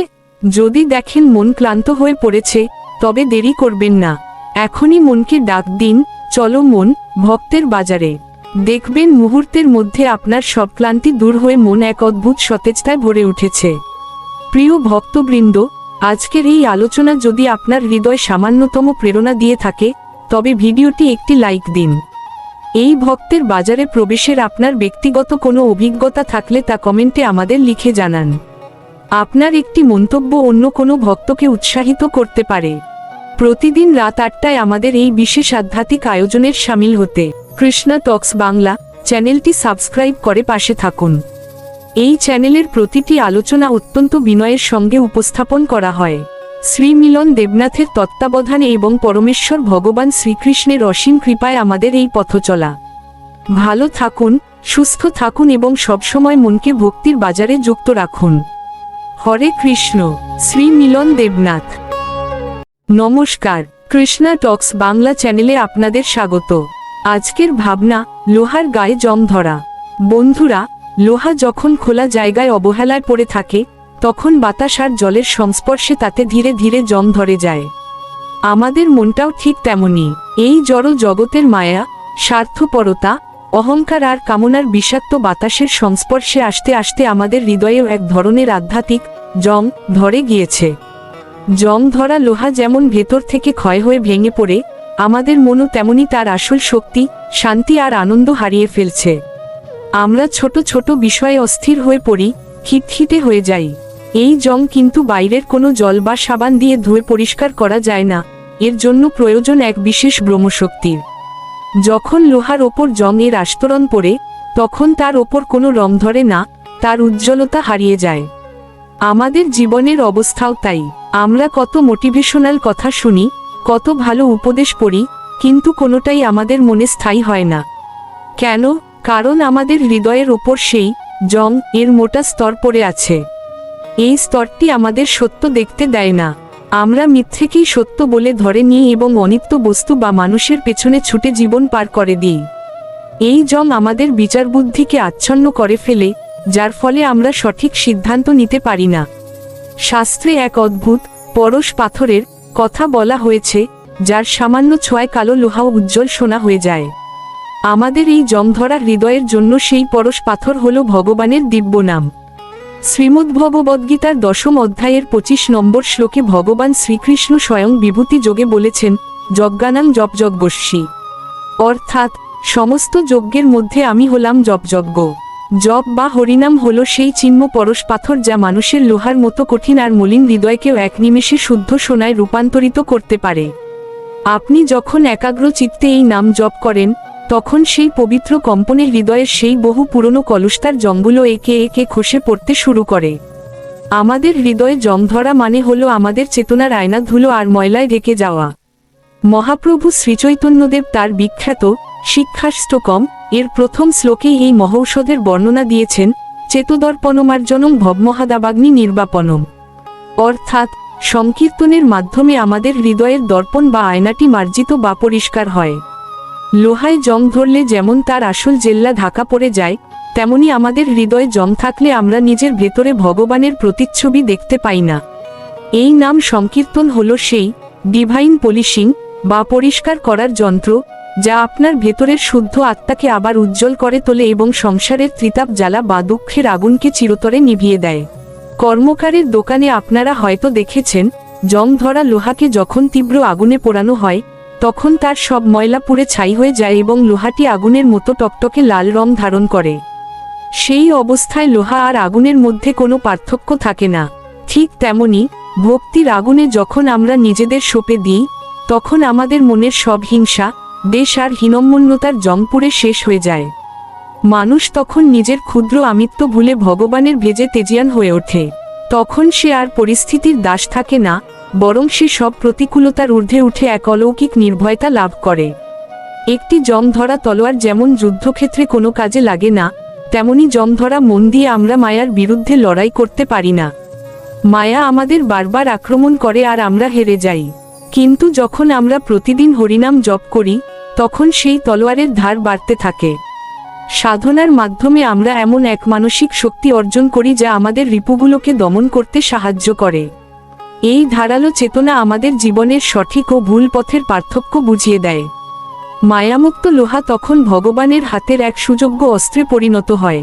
অনেকেই বলেন মন বসে না, এর কারণও সেই জং ধরা স্ক্রু যেমন সহজে ঘোরে না, তেমনি জং ধরা মনও ভগবানের চরণে স্থির হতে চায় না। কিন্তু শাস্ত্র বলছে, কলিযুগে নামই হলো সেই পরম লুব্রিকেন্ট বা শুদ্ধিকারক। বারবার চেষ্টার মাধ্যমে যখন এই জং পাতলা হতে শুরু করে, তখন মানুষের মনে এক অদ্ভুত হালকা ভাব বা আনন্দ অনুভূত হয়। একেই বলা হয় আত্মার নবজন্ম। এই স্তরে পৌঁছে মানুষ বুঝতে পারে যে সে এই পৃথিবীর অস্থিরতার ঊর্ধ্বে এক চিরন্তন শান্তির অধিকারী। জং ধরা লোহা যেমন দুর্বল ও নড়বড়ে হয়ে যায়, তেমনি হৃদয়ের কলুষতা আমাদের মানসিকভাবে পঙ্গু ও ভীতু করে তোলে। আমরা সব সময় অজানা ভয়ে ভুগি, কিন্তু ভগবান শ্রীমদ্ভগবদ্গীতার 18 নম্বর অধ্যায়ের 66 নম্বর শ্লোকে পরম অভয় দিয়ে বলেছেন, সর্বধর্মান পরিত্যজ্য মামেকং শরণং বর্জ, অহং তাং সর্বপাপেভ্য মোক্ষয়িষ্যামি মা শুচ। তিনি আমাদের সব পাপ বা হৃদয়ের সব জং থেকে মুক্ত করার প্রতিশ্রুতি দিয়েছেন। নামের এই অক্ষয় ভাণ্ডার যার কাছে আছে, তার আর কোনো পার্থিব ভয়ের প্রয়োজন নেই। নাম করতে করতে যখন জং পুরোপুরি সাফ হয়ে যায়, তখন মানুষ উপলব্ধি করে যে সে এই নশ্বর শরীর নয়, সে হলো অমর আত্মা। এই বোধই হলো মানুষের জীবনের শ্রেষ্ঠ সার্থকতা। লোহার জং একদিনে পড়ে না, তাই একদিনে তা পরিষ্কার করাও সম্ভব নয়। এর জন্য প্রয়োজন নিয়মিত ঘর্ষণ। আপনি যদি একদিন নাম জপ করে 10 দিন ছেড়ে দেন, তবে আবার নতুন করে জং ধরবে। ভক্তি হলো একটি ধারাবাহিক প্রক্রিয়া। যেমন প্রতিদিন পাথর ঘষলে তাতে গর্ত তৈরি হয়, তেমনি প্রতিদিন অল্প অল্প করে ভগবানের নাম আপনার কঠিন হৃদয়কেও একদিন কোমল করে তুলবে। এই ধৈর্যই হলো ভক্তের আসল সম্পদ। মনে রাখবেন, ভগবান আপনার নিখুঁত ভক্তি চান না, তিনি চান আপনার নিরন্তর চেষ্টা। সবশেষে বলবো, আপনার ভেতরের সেই কাঠিন্য দূর করার চাবিকাঠি আপনার নিজের হাতেই। প্রতিদিন একটু একটু করে নামের পরশ পাথরটি নিজের হৃদয়ে ঘষতে থাকুন। দেখবেন, একদিন আপনার ভেতরের সেই অন্ধকার কেটে গেছে এবং আপনি অনুভব করছেন এক অপার্থিব কোমলতা আর দেবদুর্লভ প্রেম। তখনই আপনার জীবন হবে সার্থক। বন্ধুরা, আজকের এই আলোচনাটি যদি আপনাদের মনে সামান্যতম ভক্তির সঞ্চার করে থাকে, তবে ভিডিওটি লাইক করতে ভুলবেন না এবং আপনার প্রিয়জনদের সাথে এটি শেয়ার করে তাদের হৃদয়ের জং পরিষ্কার করতে সাহায্য করুন। আপনাদের মূল্যবান মতামত আমাদের কমেন্ট বক্সে জানান। আর আমাদের এই আধ্যাত্মিক যাত্রার নিয়মিত সঙ্গী হতে কৃষ্ণা টক্স বাংলা চ্যানেলটি এখনই সাবস্ক্রাইব করে পাশে থাকুন। মনে রাখবেন, প্রতিদিন রাত 8টায় আমাদের চ্যানেলে প্রকাশিত হয় এই ধরনের বিশেষ ধর্মীয় ও আধ্যাত্মিক আলোচনা। তাই প্রতিদিনের সেই অমৃত কথা শুনতে আমাদের সাথেই থাকুন। নিবেদনে আপনাদেরই ভ্রাতা শ্রী মিলন দেবনাথ। হরে কৃষ্ণ। নমস্কার, আমাদের কৃষ্ণা টক্স বাংলা চ্যানেলে আপনাদের স্বাগতম। আজকের বিশেষ আলোচনা, তুমি কি কেবলই ছবি? প্রিয় ভক্তবৃন্দ, এই প্রশ্নটি খুব সাধারণ মনে হলেও এর ভেতরে লুকিয়ে আছে এক গভীর আধ্যাত্মিক অনুভূতি এবং পরম সত্যের সন্ধান। আমরা প্রতিদিন আমাদের ঘরে, মন্দিরে, এমনকি আমাদের ফোনের পর্দায় ভগবান শ্রীকৃষ্ণের কত শত মনোহর ছবি দেখি। সেই সুন্দর নীলকান্তমণি দেহ, হাতে বাঁশি, মাথায় ময়ূরের পালক, এই রূপ দেখে আমরা মুগ্ধ হই। কিন্তু কখনো কি একা বসে নিজেকে প্রশ্ন করেছি, ভগবান শ্রীকৃষ্ণ কি সত্যিই কেবলই একটি কাগজ বা কাঠের ফ্রেমে বাঁধানো ছবি, নাকি তিনি তার চেয়েও বড় কিছু? তিনি কি আমার হৃদয়ের ভেতরেই জীবন্ত রূপে নীরবে বসে আছেন? স্বয়ং ভগবান শ্রীকৃষ্ণ গীতায় অর্জুনকে লক্ষ্য করে বলেছেন, তিনি শুধু স্বর্গের কোনো দূরের সত্তা নন, তিনি সকল জীবের হৃদয় পরমাত্মা রূপে অবস্থান করেন। অর্থাৎ তিনি শুধু পূজার আসনে বা দেওয়ালে টাঙানো ফ্রেমে সীমাবদ্ধ নন, তিনি আমাদের প্রতিটি নিঃশ্বাসে, আমাদের প্রতিটি চেতনার মধ্যেই বিরাজমান। আজকের যান্ত্রিক সমাজে আমরা অনেক সময় ভগবানকে একটি ফ্রেমে আটকে ফেলি। আমরা ভাবি, সকালে একটু ধূপ প্রদীপ জ্বালালাম, প্রণাম করলাম, ব্যাস, আমার ভক্তির দায়িত্ব শেষ। কিন্তু একটু ভাবুন তো, যিনি এই অনন্ত ব্রহ্মাণ্ডের অধিপতি, তিনি কি শুধু আপনার দেওয়ালে টাঙানো একটি জড় ছবি হতে পারেন? শ্রীমদ্ভাগবতে বারবার বলা হয়েছে, ভগবান ভক্তের ভক্তির কাঙাল, তিনি অনুভূতির ভগবান।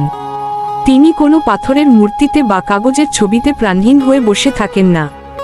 যেখানে ভক্তের হৃদয় ব্যাকুল হয়ে কাঁদে, যেখানে শুদ্ধ আর্তনাদ থাকে, সেখানেই তিনি অলৌকিক রূপে উপস্থিত হন। একজন ভক্ত যখন আকুল হয়ে জিজ্ঞেস করে, তুমি কি কেবলই ছবি, এই প্রশ্ন আসলে কোনো সন্দেহ নয়। এটি হলো এক বিরহী আত্মার আকুল ডাক। এটি আসলে ভগবানের কাছে একটি আবদার, হে প্রভু, তুমি কি শুধু চোখে দেখার বিষয়, নাকি আমার জীবনের প্রতিটি কঠিন মুহূর্তের অদৃশ্য সাথী? গীতার 9ম অধ্যায় ভগবান শ্রীকৃষ্ণ বুঝিয়েছেন, যিনি অনন্য চিত্তে বা প্রেমভরে তাকে স্মরণ করেন, যিনি তাকে হৃদয়ে ধারণ করেন, তার কাছে ভগবান কখনো দূরে থাকেন না। তিনি তার ভক্তের যোগক্ষেম বহন করেন। প্রিয় ভক্তবৃন্দ, ছবি হলো একটি সংকেত মাত্র। ছবি আমাদের মনে করিয়ে দেয় যে ভগবান আছেন, কিন্তু অনুভূতি আমাদের বুঝিয়ে দেয় যে ভগবান এই মুহূর্তে আমাদের সঙ্গেই আছেন। আমরা যদি শাস্ত্রের দিকে তাকাই, তবে দেখব প্রহ্লাদ মহারাজের কথা। যখন হিরণ্যকশিপু জিজ্ঞেস করেছিলেন, তোর ভগবান কোথায়, তখন বালক প্রহ্লাদ বলেছিলেন, তিনি এই স্তম্ভেও আছেন। প্রহ্লাদের কাছে ভগবান কোনো ছবি ছিলেন না, তিনি ছিলেন এক জীবন্ত বিশ্বাস। সেই বিশ্বাসের জোরেই ভগবান স্তম্ভ ফেটে নৃসিংহ দেবরূপে আবির্ভূত হয়েছিলেন। আবার শ্রীমদ্ভাগবতে ধ্রুব মহারাজের কাহিনী আমাদের এক বড় শিক্ষা দেয়। ধ্রুব যখন বনে গিয়েছিলেন, তিনি প্রথমে ভগবানকে বাইরে দেখতে চেয়েছিলেন, কিন্তু কঠোর তপস্যার পর যখন তার হৃদয়ের অন্ধকার ঘুচে গেল এবং ভগবান প্রকাশিত হলেন, তখন ধ্রুব বলেছিলেন, আমি যা খুঁজছিলাম তার চেয়েও অনেক বেশি পেয়েছি। এটাই হলো আসল ভক্তির পথ। প্রথমে আমরা ছবি দেখি মনোযোগ দেওয়ার জন্য, তারপর তার নাম স্মরণ করি মনকে শুদ্ধ করার জন্য, আর তারপর একসময় অনুভব করি, ভগবান শ্রীকৃষ্ণ আমার প্রতিটি কথা শুনছেন, আমার প্রতিটি চোখের জল তিনি দেখছেন। তাই আজ থেকে যখনই আপনি ভগবান শ্রীকৃষ্ণের ছবির দিকে তাকাবেন, শুধু চোখ দিয়ে দেখবেন না, একবার চোখ বুজে হৃদয়ের অন্তঃস্থলে গিয়ে জিজ্ঞাসা করুন, হে নাথ, তুমি কি এখনো আমার এই কলুষিত হৃদয় আছো? আপনি যদি সত্যি অন্তরের অন্তঃস্থল থেকে ডাক দিতে পারেন, তবে দেখবেন আপনার অস্থির মন অলৌকিক এক প্রশান্তিতে ভরে উঠছে। আপনার দুশ্চিন্তাগুলো হালকা হয়ে যাচ্ছে। জীবনের বড় বড় দুঃখগুলো তখন আর পাহাড়ের মতো মনে হবে না, বরং মনে হবে এগুলো ভগবানের দেওয়া একটি পরীক্ষা। ভক্তির মানে কেবল বাহ্যিক আচার অনুষ্ঠান বা উপাচার নয়। ভক্তির আসল মানে হলো এক নিবিড় সম্পর্ক। যেমন একটি সন্তান তার মায়ের ছবির চেয়ে তার মায়ের কোলের স্পর্শকে বেশি ভালোবাসে, ভক্তকেও তেমনি ছবির ঊর্ধ্বে উঠে ভগবানের স্পর্শ অনুভব করতে হয়। আর এই সম্পর্ক তখনই গভীর হয়, যখন ভগবান কাগজের ছবি থেকে নেমে এসে আপনার হৃদয়ের সিংহাসনে বসেন। যারা ভাবেন ভগবান কেবলই ছবি, তারা আসলে সাগরের তীরের বালু নিয়ে খেলছেন, তারা সাগরের অতল গভীরে লুকানো মুক্তর সন্ধান পাননি। আসলে আমরা অনেক সময় ছবির চাকচিক্য আর ফ্রেমের কারুকাজ নিয়েই মেতে থাকি, কিন্তু ছবির ভেতরের সেই পরম সত্তাকে ভুলে যাই। যেমন কোনো চিঠির খাম দেখে আমরা খুশি হই না, আমরা আনন্দ পাই খামের ভেতরে থাকা প্রিয়জনের বার্তার কথা পড়ে। ঠিক তেমনি ভগবান শ্রীকৃষ্ণের এই রূপ বা ছবি হল পরমাত্মার পাঠানো এক চিহ্ন বার্তা। আমরা যদি কেবল ছবির বাইরের রূপটিকেই সত্য বলে মনে করি, তবে আমরা সেই মায়ার স্তরেই আটকে থাকব। কিন্তু যখন আমরা এই ছবিটিকে হৃদয়ের আধ্যাত্মিক চোখ দিয়ে দেখব, তখন বুঝতে পারব এই জড় জগতের প্রতিটি কণা আসলে তারই অস্তিত্বের প্রমাণ। তিনি যেমন ছবিতে আছেন, তেমনি তিনি বৃক্ষের পাতায় আছেন, নদীর কলতানে আছেন এবং প্রতিটি বিপন্ন মানুষের আর্তনাদেও আছেন। শাস্ত্র আমাদের শেখায়, বিগ্রহ বা ছবি কেবল প্রতীক নয়, এটি হল অর্চা বিগ্রহ। অর্থাৎ ভক্তের সেবার সুবিধার্থে ভগবান নিজে এই সাকার রূপ ধারণ করে আমাদের সামনে আবির্ভূত হন। আমরা যদি ভগবানকে কেবল একটি শিল্পকর্ম বা সাজিয়ে রাখার বস্তু মনে করি, তবে তিনি আমাদের কাছে কেবল পাথর বা কাগজ হয়েই থাকবেন। কিন্তু যদি আমরা শ্রীবিগ্রহের মধ্যে পরমেশ্বরের জীবন্ত উপস্থিতি অনুভব করি, তবে তিনি আমাদের সাথে কথা বলবেন। মহাপ্রভু শ্রীচৈতন্যদেব যখন জগন্নাথ দেবের মূর্তির সামনে দাঁড়াতেন, তিনি কি কেবল কাঠ দেখতেন? না, তিনি দেখতেন স্বয়ং ব্রজেন্দ্রনন্দন শ্যামসুন্দরকে। আমাদের ভক্তি যখন সেই স্তরে পৌঁছাবে, তখন ছবি আর ভগবানের মধ্যে কোনো পার্থক্য থাকবে না। ছবি থেকে হৃদয় উত্তরণের এই পথটি হল নিরন্তর অভ্যাসের পথ। আমরা যেমন প্রিয়জনের অভাব বোধ করলে তার ছবি দেখি, তেমনি মায়ার এই সংসারে যখন আমরা দিশেহারা হয়ে পড়ি, তখন এই ছবি আমাদের আলোকবর্তিকা হিসেবে কাজ করে। এই ছবিটি আমাদের মনে করিয়ে দেয় যে আমরা এই জগতের একা কেউ নই, আমাদের একজন পরম পিতা আছেন। এই বোধটি যখন আমাদের গভীরে প্রথিত হয়, তখন মানুষের প্রতি আমাদের ঘৃণা দূর হয়ে যায় এবং সবার মধ্যেই আমরা সেই পরমেশ্বরের অংশকে দেখতে পাই। তখনই শুরু হয় প্রকৃত আধ্যাত্মিক বিবর্তন, যেখানে ছবি রূপান্তরিত হয় অনুভবে এবং ভক্তি রূপান্তরিত হয় প্রেমে। আসলে আমরা অনেক সময় ছবির চাকচিক্য আর ফ্রেমের কারুকাজ নিয়েই মেতে থাকি, কিন্তু ছবির ভেতরের সেই পরম সত্তাকে ভুলে যাই। যেমন কোনো চিঠির খাম দেখে আমরা খুশি হই না, আমরা আনন্দ পাই খামের ভেতরে থাকা প্রিয়জনের বার্তার কথা পড়ে। ঠিক তেমনি ভগবান শ্রীকৃষ্ণের এই রূপ বা ছবি হল পরমাত্মার পাঠানো এক চিহ্ন বার্তা। আমরা যদি কেবল ছবির বাইরের রূপটিকেই সত্য বলে মনে করি, তবে আমরা সেই মায়ার স্তরেই আটকে থাকব। কিন্তু যখন আমরা এই ছবিটিকে হৃদয়ের আধ্যাত্মিক চোখ দিয়ে দেখব, তখন বুঝতে পারব এই জড় জগতের প্রতিটি কণা আসলে তারই অস্তিত্বের প্রমাণ।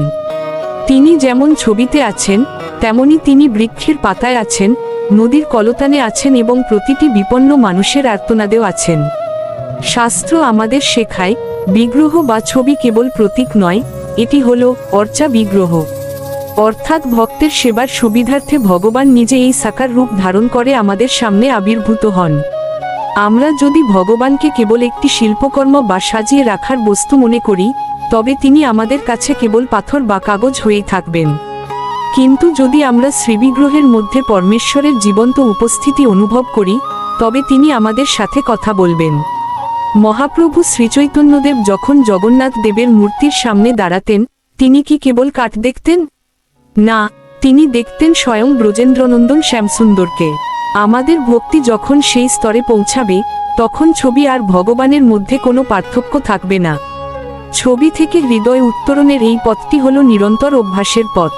আমরা যেমন প্রিয়জনের অভাব বোধ করলে তার ছবি দেখি, তেমনি মায়ার এই সংসারে যখন আমরা দিশেহারা হয়ে পড়ি, তখন এই ছবি আমাদের আলোকবর্তিকা হিসেবে কাজ করে। এই ছবিটি আমাদের মনে করিয়ে দেয় যে আমরা এই জগতের একা কেউ নই, আমাদের একজন পরম পিতা আছেন। এই বোধটি যখন আমাদের গভীরে প্রথিত হয়, তখন মানুষের প্রতি আমাদের ঘৃণা দূর হয়ে যায় এবং সবার মধ্যেই আমরা সেই পরমেশ্বরের অংশকে দেখতে পাই। তখনই শুরু হয় প্রকৃত আধ্যাত্মিক বিবর্তন, যেখানে ছবি রূপান্তরিত হয় অনুভবে এবং ভক্তি রূপান্তরিত হয় প্রেমে। শ্রীমদ্ভগবদ্গীতার শিক্ষা আমাদের সেই গভীর ডুব দিতে শেখায়। ভগবান বলেছেন, মন্মনা ভব মদ্ভক্ত, অর্থাৎ তুমি তোমার মনকে আমাতে অর্পণ করো। মনকে অর্পণ করা মানেই হলো ছবিকে হৃদয়ে জীবন্ত করে তোলা। এই কারণেই আজকের এই প্রশ্নটি এত শক্তিশালী, তুমি কি কেবলই ছবি? না, প্রিয় ভক্তবৃন্দ, ভগবান শ্রীকৃষ্ণ কেবলই ছবি নন। তিনি শব্দ রুক্ষ রূপে আমাদের কণ্ঠে আছেন, তিনি স্মরণ রূপে আমাদের স্মৃতিতে আছেন, তিনি প্রেম রূপে আমাদের দয়ায় আছেন এবং তিনি পরম আশ্রয় রূপে আমাদের শেষ ভরসায় আছেন। তিনি যখন দ্রৌপদীর সম্মান রক্ষা করেছিলেন, তখন তিনি কোনো ছবি হয়ে আসেননি, তিনি বস্ত্রের অশেষ ধারা হয়ে এসেছিলেন। তিনি যখন অর্জুনের রথ চালিয়েছিলেন, তখন তিনি কোনো ছবি ছিলেন না, তিনি ছিলেন এক পরম সারথি। তাই আজ থেকে আপনার ঠাকুরঘরটি কেবল ছবির সংগ্রহশালা না হোক, সেটি হোক ভগবানের সাথে কথা বলার একটি জীবন্ত স্থান। বিশ্বাস রাখুন, আপনি যখন মন্দিরে বা ঘরে বিগ্রহের সামনে বসে কথা বলেন, ভগবান কিন্তু সেগুলো শোনেন। আপনার শ্রদ্ধা যত বাড়বে, ছবির জগৎ থেকে বেরিয়ে আপনি তত বেশি চিন্ময় জগতে প্রবেশ করবেন। কৃষ্ণা টক্স বাংলা চ্যানেলের এই আলোচনাগুলি আপনাদের কাছে অত্যন্ত বিনয়ের সঙ্গে উপস্থাপন করা হয়। আমাদের নিজস্ব কোনো ক্ষমতা নেই, সবকিছুই পরম করুণাময় ভগবান শ্রীকৃষ্ণের কৃপা। আমরা কেবল নিমিত্ত মাত্র। আজকের এই আলোচনাটি যদি আপনার হৃদয় সামান্যতম প্রেমের জোয়ার এনে থাকে, তবে ভিডিওটি একটি লাইক করুন। আপনার মূল্যবান অনুভূতি আমাদের কমেন্টে লিখে জানান। আপনি কি আপনার জীবনে কখনো ভগবানের উপস্থিতি অনুভব করেছেন? আপনার সেই অভিজ্ঞতা অন্য ভক্তদেরও অনুপ্রাণিত করবে। আধ্যাত্মিক এই যাত্রায় আমাদের সঙ্গে থাকতে চ্যানেলটি সাবস্ক্রাইব করুন এবং বেশি বেশি শেয়ার করে ভগবানের এই অমৃত বাণী সবার কাছে পৌঁছে দিন। মনে রাখবেন, প্রতিটি মানুষের হৃদয়ে সেই পরম পিতাকে অনুভব করার সুপ্ত বাসনা আছে। আপনার একটি শেয়ার হয়তো কারো জীবন বদলে দিতে পারে। আমাদের প্রতিটি নতুন আলোচনা প্রকাশিত হয় প্রতিদিন রাত 8টায়। তাই প্রতিদিনের এই দিব্য সঙ্গ পেতে আমাদের সাথেই থাকুন। এই কথা মালার শেষ প্রান্তে আপনাদের সঙ্গে রইলেন শ্রী মিলন দেবনাথ। হরে কৃষ্ণ। নমস্কার, কৃষ্ণা টক্স বাংলা চ্যানেলে আপনাদের স্বাগত। আজকের ভাবনা, আধ্যাত্মিক অট্টালিকা। বন্ধুরা, আমরা যখন কোনো বিশাল অট্টালিকা বা মিনার দেখি, তখন তার উচ্চতা আর সৌন্দর্য দেখে মুগ্ধ হই। কিন্তু আমরা কি কখনো ভেবে দেখেছি, এই বিশাল ভারকে ধরে রেখেছে? সেটি হলো মাটির গভীরের সেই ভিত্তি বা ফাউন্ডেশন, যা কেউ দেখতে পায় না। আমাদের জীবনটাও ঠিক এই মিনারের মতো। আমরা বাইরে থেকে সুন্দর ক্যারিয়ার, পদ পদবি আর সম্মানের অট্টালিকা বানাতে ব্যস্ত, কিন্তু আমাদের ভেতরের আধ্যাত্মিক ভিত্তিটি যদি মজবুত না হয়, তবে জীবনের সামান্য ঝড়ে এই সব চাকচিক্য ধুলোয় মিশে যেতে পারে। একটি অট্টালিকা যেমন ইঞ্জিনিয়ারের প্ল্যান অনুযায়ী তৈরি হয়, তেমনি আমাদের জীবনকেও শাস্ত্রের নির্দেশ অনুযায়ী গড়া উচিত। শ্রীমদ্ভগবদ্গীতার 16 অধ্যায়ের 23 নম্বর শ্লোকে ভগবান শ্রীকৃষ্ণ বলেছেন, য শাস্ত্রবিধিমুৎসৃজ্য বর্ততে কামকারত ন স সিদ্ধিম বাপ্নতি ন সুখং ন পরাং গতিম।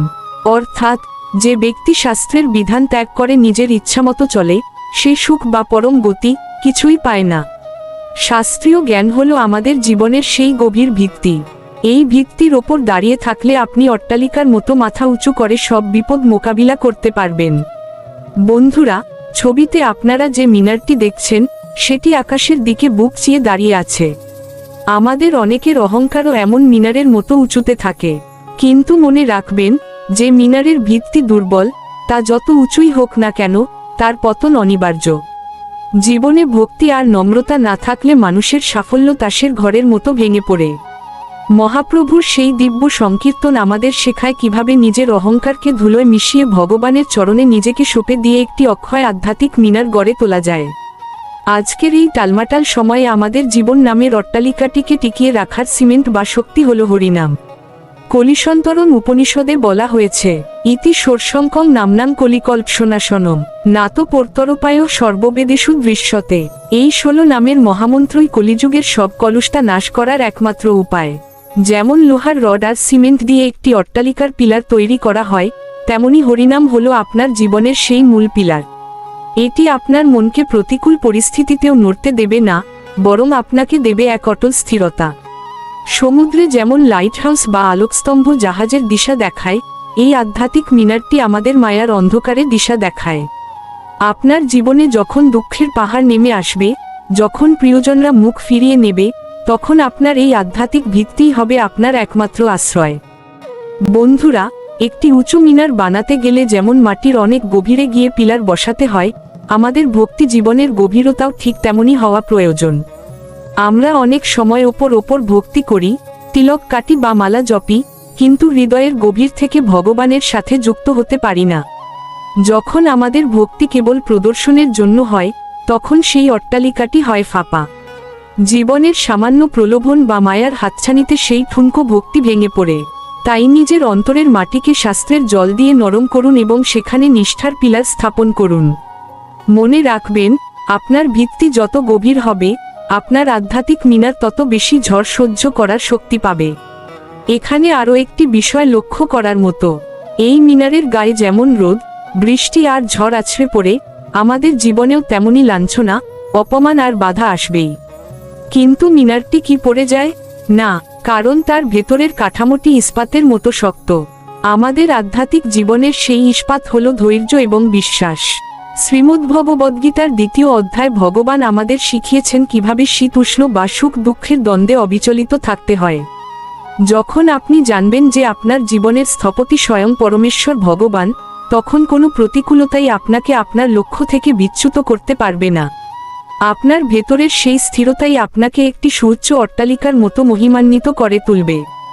একটি বিশাল অট্টালিকার যেমন রক্ষণাবেক্ষণের প্রয়োজন হয়, তেমনি আমাদের এই আধ্যাত্মিক চেতনারও নিয়মিত চর্চা প্রয়োজন। লোহা যেমন অবহেলায় থাকলে জং ধরে যায়, তেমনি সাধনা ছাড়া আমাদের ভক্তিও মলিন হয়ে পড়ে।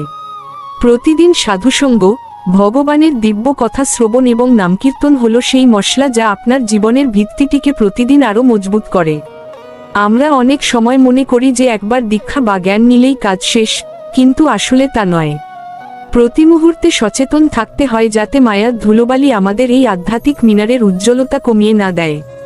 এই নিরন্তর প্রচেষ্টাই একজন সাধারণ মানুষকে অসাধারণ ব্যক্তিত্বে রূপান্তরিত করে। যে মানুষ অন্তরে ভগবানের সাথে যুক্ত, সে কখনো নিঃসঙ্গ নয়। তার ভেতরের মিনারটি তখন হয়ে ওঠে পরম প্রশান্তির এক দুর্গ, যেখানে কোনো জাগতিক হাহাকার পৌঁছাতে পারে না। সবশেষে বলবো, আসুন আমরা কেবল বাইরের অট্টালিকা বানাতে সময় নষ্ট না করে নিজের অন্তরের সেই আধ্যাত্মিক মিনারটিকে গড়ে তুলি। নামের পরশ পাথরে নিজের হৃদয়ের জং সরিয়ে সেই ভিত্তিটি মজবুত করি। তবেই আমরা জীবনের সার্থকতা খুঁজে পাব। বন্ধুরা, আজকের এই আলোচনাটি যদি আপনার জীবনের ভিত মজবুত করতে সাহায্য করে, তবে ভিডিওটি লাইক ও শেয়ার করুন। আপনাদের মূল্যবান মন্তব্য আমাদের জানান এবং প্রতিদিন রাত 8টায় আমাদের এই বিশেষ আয়োজনে শামিল হতে কৃষ্ণা টক্স বাংলা চ্যানেলটি সাবস্ক্রাইব করে রাখুন।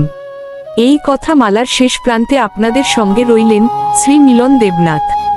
হরে কৃষ্ণ। নমস্কার, কৃষ্ণা টক্স বাংলা চ্যানেলে আপনাদের স্বাগত। আজকের ভাবনা, পৃথিবীর সবচেয়ে বিশাল মন্দির, পাথরের আড়ালে লুকানো আধ্যাত্মিক রহস্য। মানব ইতিহাসের পাতায় আমরা এমন কিছু স্থাপত্যের নিদর্শন পাই, যা দেখলে আমাদের মস্তক শ্রদ্ধায় নত হয়ে আসে। আমরা কি কখনো ভেবে দেখেছি, 1000 বছর আগে যখন আজকের মতো আধুনিক যন্ত্রপাতি ছিল না, তখন মানুষ কিভাবে 100-র বেশি একর জমির ওপর পৃথিবীর সবচেয়ে বিশাল সব সনাতন ধর্মীয় মন্দির গড়ে তুলত? আজকের এই যাত্রায় আমরা শুধু পৃথিবীর সবচেয়ে বিশাল মন্দিরের কথা জানব না, বরং জানব সেই বিশালতার আড়ালে লুকিয়ে থাকা আধ্যাত্মিক গোপন সত্যটি। আমরা যখন পৃথিবীর সবচেয়ে বিশাল মন্দিরের কথা ভাবি, তখন আমাদের চোখের সামনে ভেসে ওঠে কম্বোডিয়ার অঙ্কর ওয়াট। প্রায় 402 একর জমির ওপর নির্মিত এই মন্দিরটি বিশ্বের বৃহত্তম সনাতন ধর্মীয় স্থাপত্য। আবার ভারতের বুকে তাকালে আমরা দেখতে পাই তিরুচিরাপল্লীর শ্রী রঙ্গনাথস্বামী মন্দির, যা প্রায় 156 একর জুড়ে বিস্তৃত। এই যে বিশালতা, এই যে আকাশচুম্বী গোপুরাম, এগুলো আমাদের মনে করিয়ে দেয় যে পরমেশ্বরের কাছে পৌঁছাতে হলে আমাদের জীবনের প্রতিটি স্তর পার হয়ে আসতে হয়। পৃথিবীর সবচেয়ে বিশাল এই সনাতন মন্দিরগুলো আমাদের শিখায় যে পরমেশ্বর অনন্ত। তার সৃষ্টির তুলনায় আমরা ধূলিকণার চেয়েও ক্ষুদ্র। মানুষ নিজেকে ছোট মনে করলেই কেবল পরমেশ্বরের বিশালতাকে অনুভব করতে পারে। ভগবান শ্রীকৃষ্ণ শ্রীমদ্ভগবদ্গীতার 8দশ অধ্যায় বলেছেন যে কর্মই হলো আসল উপাসনা। পৃথিবীর সবচেয়ে বিশাল এই মন্দিরগুলো যারা গড়েছিলেন, তারা জানতেন যে তারা নিজেরা এই পৃথিবীতে চিরকাল থাকবেন না। কিন্তু তাদের হাতের কাজ, তাদের ত্যাগ যুগ যুগ ধরে মানুষকে ভক্তির পথ দেখাবে। এটিই হলো নিষ্কাম কর্ম। ভারতের এই বিশাল মন্দিরগুলো যারা নির্মাণ করেছিলেন, তারা তাদের নাম পাথরে লিখে যাওয়ার চেয়ে বেশি গুরুত্ব দিয়েছিলেন ভগবানের মহিমা তুলে ধরায়। প্রাচীন ঋষিরা শিখিয়ে গেছেন, মন্দির বড় করার চেয়েও হৃদয়কে বড় করা বেশি জরুরি। শ্রীমদ্ ভাগবতে বলা হয়েছে, কলিযুগে মানুষের পরম তীর্থ হল তার নিজের মন। যদি মন পবিত্র না থাকে, তবে 100 একরের মন্দির দর্শনেও আত্মার তৃপ্তি আসে না। মায়ার এই সংসারে আমরা যা কিছু দেখি, টাকা, খ্যাতি, অট্টালিকা সবই ক্ষণস্থায়ী। পৃথিবীর সবচেয়ে বিশাল মন্দিরগুলো বছরের পর বছর ঝড় বৃষ্টি সয়ে দাঁড়িয়ে আছে, কিন্তু তাদের নির্মাতা আজ নেই। এটি আমাদের জন্য এক বড় শিক্ষা। আমরাও আমাদের জীবনে অহংকারের বড় বড় অট্টালিকা গড়ে তুলি, কিন্তু ভুলে যাই যে মৃত্যুর সময় কিছুই সাথে যাবে না। শ্রীমদ্ ভাগবতের কাহিনীতে মহারাজ আম্বরীশের কথা পাওয়া যায়, যিনি এক বিশাল সাম্রাজ্যের অধিপতি হয়েও নিজেকে ভগবানের চরণের দাস মনে করতেন। তিনি শিখিয়েছেন যে আপনার সম্পদ কত বিশাল সেটি বড় কথা নয়, বড় কথা হলো সেই সম্পদ আপনি কার চরণে উৎসর্গ করছেন। আপনি কি আপনার এই জীবন মন্দিরে অহংকারকে বসিয়ে রেখেছেন, নাকি ভক্তিকে? আজ এই ভিডিওটি দেখার সময় একবার নিজের অন্তরে প্রশ্ন করুন। আসলে আমাদের এই বিশাল মন্দিরগুলোর প্রতিটি পাথর যেন এক একটি আধ্যাত্মিক ইতিহাসের সাক্ষী। আমরা যখন এই বিশাল প্রাঙ্গণগুলোতে হাঁটি, তখন অনুভব করি যে সময়ের চাকা কতটা নিষ্ঠুর হতে পারে। যে রাজারা এই মন্দিরগুলো গড়েছিলেন, তাদের প্রতাপ এক সময় পৃথিবীকে কাঁপিয়ে দিত, কিন্তু আজ তাদের পরিচয় কেবল এই মন্দিরগুলোর দেয়ালে খোদাই করা কিছু লিপি মাত্র। শ্রীমদ্ ভাগবতে এই জগৎকে দুঃখালয়ম শাশ্বতম বলা হয়েছে, অর্থাৎ এখানে দুঃখ আছে এবং সবকিছুই নশ্বর। কিন্তু সেই নশ্বরতাকে জয় করার একমাত্র উপায় হলো পরমাত্মার সাথে যুক্ত হওয়া। পৃথিবীর সবচেয়ে বিশাল মন্দিরগুলো আসলে আমাদের চোখে আঙুল দিয়ে দেখিয়ে দেয় যে স্থাবর সম্পত্তি বা পাথরের মন্দির একদিন জীর্ণ হতে পারে, কিন্তু সেই মন্দিরে যে ভক্তি নিবেদন করা হয়েছিল তা চিরকাল মহাবিশ্বে প্রতিধ্বনিত হয়। চিন্তা করে দেখুন, কেন প্রাচীন ঋষিরা পাহাড় কেটে বা মরুভূমির বুকে এত বিশাল মন্দির তৈরি করেছিলেন? কারণ তারা চেয়েছিলেন মানুষ যখন তার দৈনন্দিন অভাব অনটন আর ছোট ছোট চিন্তার জগৎ থেকে বেরিয়ে এই বিশাল স্থাপত্যের সামনে দাঁড়াবে, তখন তার মন যেন অসীমের সাথে যুক্ত হয়। মানুষ যখন নিজেকে ছোট অনুভব করে, তখনই সে স্রষ্টার মহিমা বুঝতে পারে। আজকের দিনে আমরা নিজেদের খুব বড় মনে করি, আমাদের বিজ্ঞান আর প্রযুক্তির বড়াই করি। কিন্তু মনে রাখবেন, ভগবান শ্রীকৃষ্ণের সেই বিশ্বরূপের সামনে যেমন অর্জুন ভয়ে এবং শ্রদ্ধায় কম্পিত হয়েছিলেন, এই বিশাল মন্দিরগুলো আমাদের সেই অর্জুনের মতো বিনয়ী হতে শেখায়। বিনয়হীন বিদ্যা বা ভক্তিহীন বিশালতা ভগবানের কাছে পৌঁছানোর পথ নয়। আমাদের শাস্ত্র বলে, এই কলিযুগে ভগবানের বিগ্রহ সেবা এবং নাম সংকীর্তনই হল মুক্তির পথ। বিশাল মন্দিরের প্রতিটি কোণ থেকে যখন হরিনাম ধ্বনিত হয়, তখন সেই স্থানটি কেবল পাথর আর মাটির স্তূপ থাকে না, তা বৈকুণ্ঠে পরিণত হয়। তাই মন্দির বড় কি না তা দেখার চেয়ে বেশি গুরুত্বপূর্ণ হলো আমরা সেই মন্দিরে গিয়ে কতটা সময় ভগবানের চিন্তায় মগ্ন থাকছি। যদি আমরা বিশাল মন্দিরের ভেতর গিয়েও সংসারের মায়া নিয়ে আলোচনা করি, তবে সেই যাত্রা হবে বৃথা। আমাদের জীবনের প্রতিটি ক্ষণ যেন এক একটি পাথরের মতো হয়, যা গেথে আমরা আমাদের অন্তরে একটি ভক্তির মন্দির গড়ে তুলব। সেই মন্দির হবে পৃথিবীর সবচেয়ে বিশাল মন্দিরের চেয়েও শক্তিশালী, কারণ সেখানে স্বয়ং অন্তর্যামী শ্রীকৃষ্ণ বিরাজ করবেন। ভারতীয় স্থাপত্যবিদ্যায় মন্দিরকে মানব দেহের সাথে তুলনা করা হয়।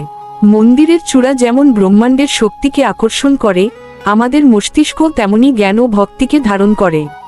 পৃথিবীর সবচেয়ে বিশাল মন্দিরগুলোর গঠনশৈলী আমাদের শরীর ও মনের আধ্যাত্মিক উন্নতির প্রতীক।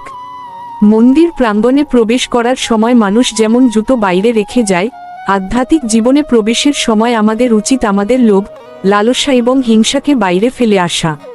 পৃথিবীর ইতিহাসে বহু সম্রাট এসেছেন যারা রক্তক্ষয়ী যুদ্ধের মাধ্যমে নিজেদের সীমানা বাড়াতে চেয়েছিলেন, কিন্তু তারা হারিয়ে গেছেন ইতিহাসের ধূসর পাতায়।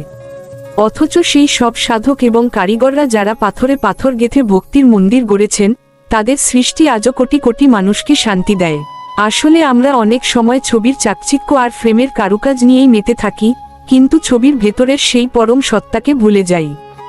যেমন কোনো চিঠির খাম দেখে আমরা খুশি হই না, আমরা আনন্দ পাই খামের ভেতরে থাকা প্রিয়জনের বার্তার কথা পড়ে। ঠিক তেমনি ভগবান শ্রীকৃষ্ণের এই রূপ বা ছবি হল পরমাত্মার পাঠানো এক চিহ্ন বার্তা। আমরা যদি কেবল ছবির বাইরের রূপটিকেই সত্য বলে মনে করি, তবে আমরা সেই মায়ার স্তরেই আটকে থাকব।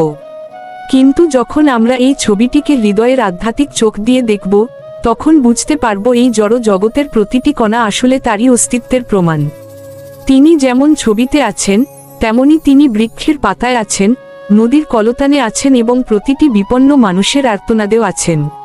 শাস্ত্র আমাদের শেখায়, বিগ্রহ বা ছবি কেবল প্রতীক নয়, এটি হল অর্চা বিগ্রহ, অর্থাৎ ভক্তের সেবার সুবিধার্থে ভগবান নিজে এই সাকার রূপ ধারণ করে আমাদের সামনে আবির্ভূত হন। আমরা যদি ভগবানকে কেবল একটি শিল্পকর্ম বা সাজিয়ে রাখার বস্তু মনে করি, তবে তিনি আমাদের কাছে কেবল পাথর বা কাগজ হয়েই থাকবেন। কিন্তু যদি আমরা শ্রীবিগ্রহের মধ্যে পরমেশ্বরের জীবন্ত উপস্থিতি অনুভব করি, তবে তিনি আমাদের সাথে কথা বলবেন। মহাপ্রভু শ্রীচৈতন্যদেব যখন জগন্নাথ দেবের মূর্তির সামনে দাঁড়াতেন, তিনি কি কেবল কাঠ দেখতেন? না, তিনি দেখতেন স্বয়ং ব্রজেন্দ্রনন্দন শ্যামসুন্দরকে। আমাদের ভক্তি যখন সেই স্তরে পৌঁছাবে, তখন ছবি আর ভগবানের মধ্যে কোনো পার্থক্য থাকবে না। ছবি থেকে হৃদয় উত্তরণের এই পথটি হল নিরন্তর অভ্যাসের পথ। আমরা যেমন প্রিয়জনের অভাব বোধ করলে তার ছবি দেখি, তেমনি মায়ার এই সংসারে যখন আমরা দিশেহারা হয়ে পড়ি, তখন এই ছবি আমাদের আলোকবর্তিকা হিসেবে কাজ করে। এই ছবিটি আমাদের মনে করিয়ে দেয় যে আমরা এই জগতের একা কেউ নই, আমাদের একজন পরম পিতা আছেন। এই বোধটি যখন আমাদের গভীরে প্রথিত হয়, তখন মানুষের প্রতি আমাদের ঘৃণা দূর হয়ে যায় এবং সবার মধ্যেই আমরা সেই পরমেশ্বরের অংশকে দেখতে পাই। তখনই শুরু হয় প্রকৃত আধ্যাত্মিক বিবর্তন, যেখানে ছবি রূপান্তরিত হয় অনুভবে এবং ভক্তি রূপান্তরিত হয় প্রেমে। ভারতীয় স্থাপত্যবিদ্যায় মন্দিরকে মানব দেহের সাথে তুলনা করা হয়। মন্দিরের চূড়া যেমন ব্রহ্মাণ্ডের শক্তিকে আকর্ষণ করে, আমাদের মস্তিষ্ক তেমনি জ্ঞান ও ভক্তিকে ধারণ করে। পৃথিবীর সবচেয়ে বিশাল মন্দিরগুলোর গঠনশৈলী আমাদের শরীর ও মনের আধ্যাত্মিক উন্নতির প্রতীক। মন্দির প্রাঙ্গণে প্রবেশ করার সময় মানুষ যেমন জুতো বাইরে রেখে যায়,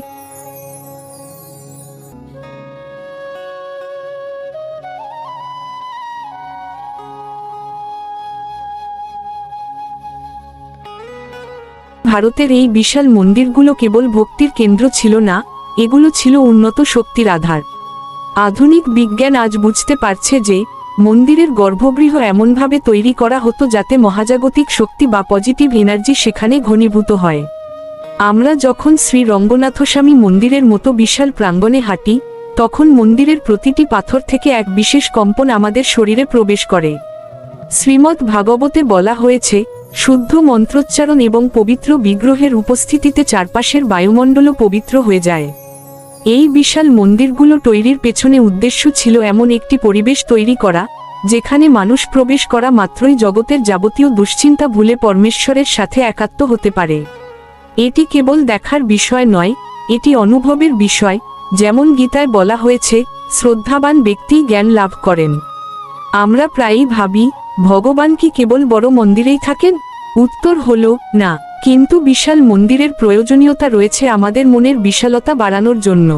বদ্ধ ঘরে থাকলে আমাদের মনও ছোট হয়ে যায়, কিন্তু যখন আমরা আকাশের নিচে বিশাল মন্দিরের চূড়া দেখি, তখন আমাদের চিন্তা জগতের সীমা ছাড়িয়ে অসীমে ছড়িয়ে পড়ে। এই বিশাল মন্দিরগুলো আমাদের শিখিয়ে দেয় যে ত্যাগের মাধ্যমেই শ্রেষ্ঠত্ব অর্জন করা যায়। যেমন পাথরের গায়ে শত সহস্র আঘাত সয়ে একটি সুন্দর বিগ্রহ তৈরি হয়, তেমনি আমাদের জীবনে আসা দুঃখ কষ্টের আঘাতগুলো আসলে আমাদের আত্মাকে সুন্দর ও পবিত্র করার জন্যই আসে। পৃথিবীর সবচেয়ে বিশাল এই মন্দিরগুলো শতাব্দীর পর শতাব্দী ধরে যে ধীরস্থিরতা আর শান্তির বার্তা দিচ্ছে, তা আমাদের অস্থির জীবনের জন্য শ্রেষ্ঠ ঔষধ। পাথরের মন্দিরে গিয়ে আমরা যদি নিজেদের ভেতরকার ঈশ্বরকে চিনতে না পারি, তবে সেই বিশালতা আমাদের জন্য অর্থহীন। পরিশেষে আমাদের মনে রাখতে হবে, পৃথিবীর সবচেয়ে বিশাল মন্দিরগুলো আমাদের কেবল পাথরের বিশালতা দেখানোর জন্য নয়, বরং আমাদের অন্তরের আধ্যাত্মিকতাকে জাগিয়ে তোলার জন্য নির্মিত হয়েছিল। মায়ার এই হাতছানি থেকে মুক্তি পেতে হলে আমাদের গীতায় বর্ণিত পথে চলতে হবে। পৃথিবীর বৃহত্তম মন্দির আপনার সামনে থাকুক বা না থাকুক, যদি আপনার হৃদয়ে এক ফোঁটা ভক্তি থাকে, তবে আপনি যেখানেই বসে নাম জপ করবেন, সেখানেই ভগবান বিরাজ করবেন। আসুন, আমরা বড় মন্দির দর্শনের পাশাপাশি নিজেদের চরিত্রকে আরও নির্মল করি এবং প্রতিটি কাজে ভগবানের উপস্থিতি অনুভব করার চেষ্টা করি। এই চ্যানেলে ধর্মীয় বা আধ্যাত্মিক কোনো না কোনো বিষয়ে আলোচনা হয়, প্রতিদিন রাত 8টায়। আজকের আলোচনার মূল বিষয় ছিল সবচেয়ে বিশাল মন্দিরের আড়ালে বিনম্র ভক্তি। আলোচনাটি যদি আপনার মনে কোনো গভীর ভাব জাগিয়ে থাকে, তবে ভিডিওটি লাইক দিন এবং কমেন্টে আপনার মূল্যবান মতামত জানান। আমাদের এই আধ্যাত্মিক পরিবারে যুক্ত হতে কৃষ্ণা টক্স বাংলা চ্যানেলটি সাবস্ক্রাইব করে রাখুন। ধন্যবাদ। আনতে শ্রী মিলন দেবনাথ। কৃষ্ণা টক্স বাংলা। হরে কৃষ্ণ। নমস্কার, আমাদের কৃষ্ণা টক্স বাংলা চ্যানেলে আপনাদের স্বাগতম। আজকের ভাবনা, কি সুন্দর আখের ফুল। না, আমি ভীমরুল। প্রকৃতির দিকে তাকালে আমরা অনেক কিছু শিখতে পারি, কারণ প্রকৃতি কখনো মিথ্যে বলে না, আমরাই তাকে ভুল বুঝে নিই। দূর থেকে আখের ফুল দেখতে খুব সুন্দর, সাদা, নরম, তুলোর মতো। হালকা বাতাসে যখন দুলে ওঠে, মনে হয় যেন কোনো স্বর্গীয় সৌন্দর্য। তখন আমাদের মন অজান্তেই বলে ওঠে, কি সুন্দর আখের ফুল। কিন্তু ঠিক তখনই যদি ভেতর থেকে আরেকটা বিবেকী কণ্ঠ ওঠে, না, আমি ভীমরুল। এই এক লাইনের মধ্যেই লুকিয়ে আছে মানুষের জীবন, তার ভুল, তার শিক্ষা আর তার মুক্তির পথ। ভীমরুল ফুলে বসে মধুর জন্য। সে শুধু রং দেখে বিভ্রান্ত হয় না, সে আকার দেখে সিদ্ধান্ত নেয় না। সে জানে সব ফুলে মধু থাকে না। আখের ফুল যতই সুন্দর হোক, সেখানে ভীমরুলের জন্য কিছু নেই। তাই সে সেখানে স্থির হয় না, বরং সচেতনভাবে থেমে যায়। এই থেমে যাওয়াটাই হলো আসল প্রজ্ঞা। শ্রীমদ্ভগবদ্গীতার 2য় অধ্যায় 2:67 ভগবান শ্রীকৃষ্ণ বলেছেন, ইন্দ্রিয়ানাং হি চরতাং জন্মনোহনু বিধিয়তে তদস্য হরতি প্রজ্ঞাং বায়ুনাগ্নিবাম্ভসী। অর্থাৎ, প্রতিকূল বায়ু যেমন নৌকাকে বিচলিত করে, তেমনি বিচরণশীল ইন্দ্রিয়সমূহের মধ্যে মন যে ইন্দ্রিয়ের প্রতি আসক্ত হয়, সেই ইন্দ্রিয়েই মানুষের প্রজ্ঞা বা বুদ্ধিকে হরণ করে নেয়। আখের ফুল দেখে আমাদের মন সেই বিভ্রান্ত নৌকার মতো হয়ে যায়, যা সুন্দরের মোহে মূল লক্ষ্য হারিয়ে ফেলে। আমরা মানুষ কিন্তু প্রায়ই থামি না। চোখে যা ভালো লাগে, মন যেটাকে সুখ বলে মনে করে, আমরা বিচার বুদ্ধি হারিয়ে সেদিকেই ঝাঁপিয়ে পড়ি। আর তার ফলাফল শুধুই অনুশোচনা, হতাশা আর ভাঙা মন। ভগবান শ্রীকৃষ্ণ গীতায় আরও বলেছেন, ইন্দ্রিয়ের বিষয়বস্তু প্রথমে অমৃতের মতো মনে হলেও শেষ পর্যন্ত তা বিষ হয়ে দাঁড়ায়। আমরা সুখ ভেবে যাকে গ্রহণ করি, অনেক সময় সেটাই আমাদের ধ্বংসের মূল কারণ হয়। একটু ভেবে দেখুন, ভুল সম্পর্ক, ভুল সিদ্ধান্ত, ভুল লোভ কিংবা ভুল আত্মবিশ্বাস, সব কিছুর শুরু হয় একটাই বাক্য দিয়ে, কি সুন্দর। কিন্তু আমরা খুব কমই বলতে পারি, না, আমি ভীমরুল। এখানে ভীমরুল মানে কোনো সাধারণ পতঙ্গ নয়, ভীমরুল মানে একটি সচেতন আত্মা। ভীমরুল মানে সেই সত্তা, যে জানে তার প্রকৃত প্রয়োজন কি এবং তার ক্ষতি কিসে। শ্রীমদ্ভাগবতে উদ্ধব গীতায় ভগবান শ্রীকৃষ্ণ বলেছেন, বুদ্ধিমান ব্যক্তি ঠিক সেই ভীমরুলের মতোই হবেন, যিনি জানেন যে জাগতিক বিষয়ের ওপরের চাকচিক্য আসলে অন্তঃসারশূন্য। আধ্যাত্মিক জীবনে এই বোধ অত্যন্ত জরুরি। সব কথা শোনা দরকার নেই, সব মতো গ্রহণ করাও দরকার নেই। ভগবান শ্রীকৃষ্ণ আমাদের শেখান বিবেক দিয়ে বাঁচতে, বুদ্ধি দিয়ে সত্য নির্বাচন করতে আর মোহ থেকে দূরে থাকতে। মোহ আমাদের সবচেয়ে বড় শত্রু। এটি আমাদের চোখ ঢেকে দেয়, বাস্তব ভুলিয়ে দেয়। আখের ফুলের মতো মোহ দেখতে খুব সুন্দর, কিন্তু তার ভেতরে আত্মার খোরাক নেই। ভগবান গীতায় 18 অধ্যায়ের 37 নং শ্লোকে বলেছেন, জোট্টাডেঝরি ভিসামাইভা পারিনাম্মার্টুপমাম টেসুখাম সট্টিকাম প্রক্তমামাবুদ্দে প্রাসদয়াম। অর্থাৎ, যে সুখ শুরুতে বিষের মতো কিন্তু পরিণামে অমৃতের মতো, তাকেই সাত্ত্বিক সুখ বলা হয়।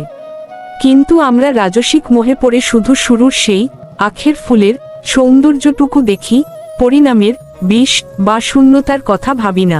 এই যে আমরা এক পা পিছিয়ে যাওয়ার কথা বলছি, এটি আসলে পিছিয়ে যাওয়া নয়, এটি হলো বিবেক প্রয়োগ করা। মনে রাখবেন, অন্ধের মতো সামনের দিকে দৌড়ানো বীরত্ব নয়, বরং খাদ দেখার পর নিজেকে থামিয়ে রাখাটাই হলো প্রকৃত বীরত্ব। আমরা যখন কোনো মোহের আকর্ষণে পড়ি, তখন আমাদের ইন্দ্রিয়গুলো আমাদের বিচার ক্ষমতা কেড়ে নেয়। ঠিক যেমন রাজা যযাতি তার তারুণ্য ফিরে পাওয়ার মোহে ভুগেছিলেন, কিন্তু শেষে বুঝেছিলেন যে কামনার আগুনে যত ঘি ঢালা হয়, তা তত বেশি জ্বলে ওঠে। আখের ফুলের সেই সাদা শুভ্রতা আসলে আমাদের চোখের তৃপ্তি দেয়, কিন্তু আত্মাকে দেয় না। এখানে একটি সূক্ষ্ম বিচার আছে। ভীমরুল কেন আখের ফুলে বসবে না?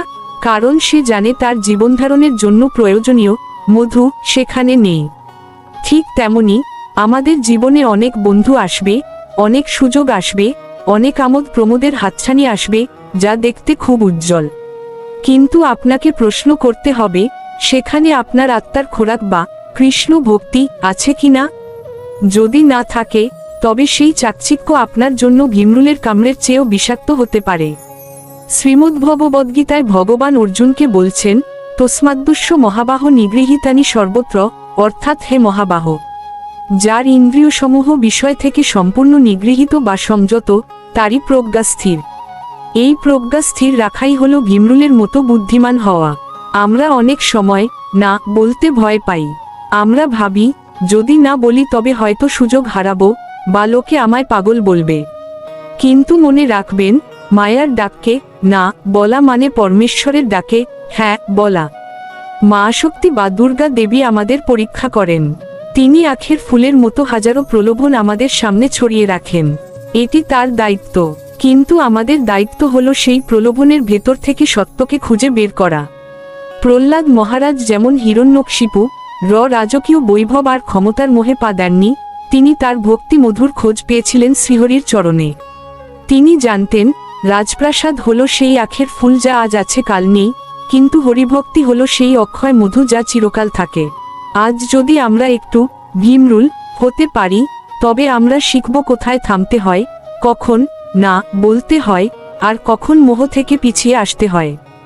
মনে রাখবেন, না বলা কোনো দুর্বলতা নয় এবং সময়মতো থেমে যাওয়া মানেই পরাজয় নয়, বরং এগুলোই হলো প্রকৃত আত্মশক্তির লক্ষণ। জীবনে অনেক সময় এক পা পিছিয়ে যাওয়াই ভবিষ্যতে দুই পা এগিয়ে যাওয়ার পথ তৈরি করে দেয়। মানুষ যখন বাহ্যিক আকর্ষণে মত্ত হয়, তখন সে তার স্বরূপ ভুলে যায়। শ্রীমদ্ভাগবতে বর্ণিত হয়েছে যে, মায়া মানুষকে অন্ধকার কূপে নিক্ষেপ করে সেই আখের ফুলের মতো মোহের প্রলোভন দেখিয়ে। কিন্তু যিনি ভীমরুলের মতো সতর্ক, তিনি সেই ফাঁদ এড়িয়ে চলেন। প্রকৃত সুখ ফুলের সৌন্দর্যে নেই, প্রকৃত সুখ আছে ফুলের গভীরে থাকা মধুতে, যা কেবল পরমেশ্বরের ভক্তি থেকেই পাওয়া সম্ভব। তাই আজ থেকে এই কথাটা মনে রাখুন, সব সুন্দর জিনিস আপনার জন্য নয়, সব ডাক আপনার উদ্দেশ্যে নয়। মন যখনই বলবে আহ কি সুন্দর, তখনই নিজেকে প্রশ্ন করুন, আমি কি সত্যিই ভীমরুলের মতো বিচার করছি, নাকি শুধু চোখের ভুলে মোহের চাকে থাবা দিচ্ছি? এই প্রশ্নটাই আপনাকে জাগিয়ে তুলবে। আর এই জাগরণই হলো আধ্যাত্মিক পথের প্রকৃত শুরু। ভিডিওটি ভালো লাগলে লাইক দেবেন এবং কমেন্টে আপনার অনুভূতি জানাবেন। নতুন হলে সাবস্ক্রাইব করে আমাদের এই আধ্যাত্মিক পরিবারের সাথে থাকুন। প্রতিদিন রাত 8টায় আধ্যাত্মিক কোনো না কোনো বিষয়ে শাস্ত্রভিত্তিক আলোচনা হয়, শুনতে ভুলবেন না। সবকিছুই ভগবান শ্রীকৃষ্ণের কৃপায়। কৃষ্ণা টক্স বাংলার এই আধ্যাত্মিক বার্তা পৌঁছে দিয়ে ধন্য শ্রী মিলন দেবনাথ। হরে কৃষ্ণ। নমস্কার, কৃষ্ণা টক্স বাংলা চ্যানেলে আপনাদের স্বাগত। আজকের ভাবনা, সবারে বাসরে ভালো নইলে মনের কালি ঘুচবে না রে। প্রেমের স্বরূপ ও মনের মলিনতা। এই ধরাধামে আমরা সবাই অমৃতের সন্তান, কিন্তু আমাদের অন্তরে জমে থাকা কাম, ক্রোধ, লোভ আর মোহ নামক কালি আমাদের প্রকৃত স্বরূপকে ঢেকে রাখে। আমরা মুখে ভক্তির কথা বলি, কিন্তু মনে পুষে রাখি অন্যের প্রতি বিদ্বেষ। মহাপ্রভু শ্রীচৈতন্যদেব শিখিয়েছেন যে, জীবের সেবা করাই হলো শিবের সেবা। অর্থাৎ, যে মানুষের হৃদয়ে দয়া নেই, তার হৃদয়ে গোবিন্দ থাকতে পারেন না। যতক্ষণ না আমরা ব্যক্তিগত হিংসা বিদ্বেষ ভুলে অপরকে মন থেকে ভালোবাসতে পারছি, ততক্ষণ আমাদের জপ তপ তিলক মালা সব বাহ্যিক প্রদর্শন মাত্র। প্রকৃত ভক্তি শুরু হয় ক্ষমা এবং ভালোবাসা থেকে। এই প্রসঙ্গে শ্রীমদ্ভাগবতমের কুন্তী স্তুতিতে 1ম স্কন্ধ 8ম অধ্যায় একটি বিশেষ ভাব প্রকাশ পেয়েছে। বিপদ সন্তু তা শাশ্বত। অর্থ, হে জগৎগুরু, আমাদের জীবনে যেন বিপদ বারবার আসে, কারণ বিপদে পড়লেই আমরা কেবল তোমায় স্মরণ করি। আর তোমায় স্মরণ করার অর্থই হলো সমস্ত জীবের মাঝে তোমার রূপকে অনুভব করা এবং সবার প্রতি ভালোবাসা রাখা। জীবসেবা ও মন্দিরের শিক্ষা। ভারতের প্রখ্যাত মন্দিরগুলোর দিকে তাকালে আমরা দেখি, সেখানে শুধু পাথরের বিগ্রহ পূজা হয় না, বরং সেখানে চলে নিরন্নকে অন্নদান ও আর্তের সেবা। উদাহরণস্বরূপ, পুরীর শ্রীজগন্নাথ ধামের আনন্দ বাজার এর কথা ভাবুন। সেখানে জাতি, ধর্ম, ধনী বা দরিদ্রের কোনো ভেদাভেদ নেই। রাজা এবং প্রজা একই মাটির পাত্রে বসে মহাপ্রসাদ গ্রহণ করেন। এই পবিত্র প্রথা আমাদের শেখায় যে, পরমেশ্বরের কাছে আমরা সবাই সমান। আপনি যদি বাইরে মানুষের সাথে দুর্ব্যবহার করেন আর ভেতরে গিয়ে ভগবানকে ডাকেন, তবে সেই ডাক তার কানে পৌঁছাবে না। কারণ, যদি আপনার মনে মানুষের প্রতি ঘৃণা থাকে, তবে মন্দিরের বিগ্রহে সেই পরম করুণাময়কে খুঁজে পাওয়া অসম্ভব।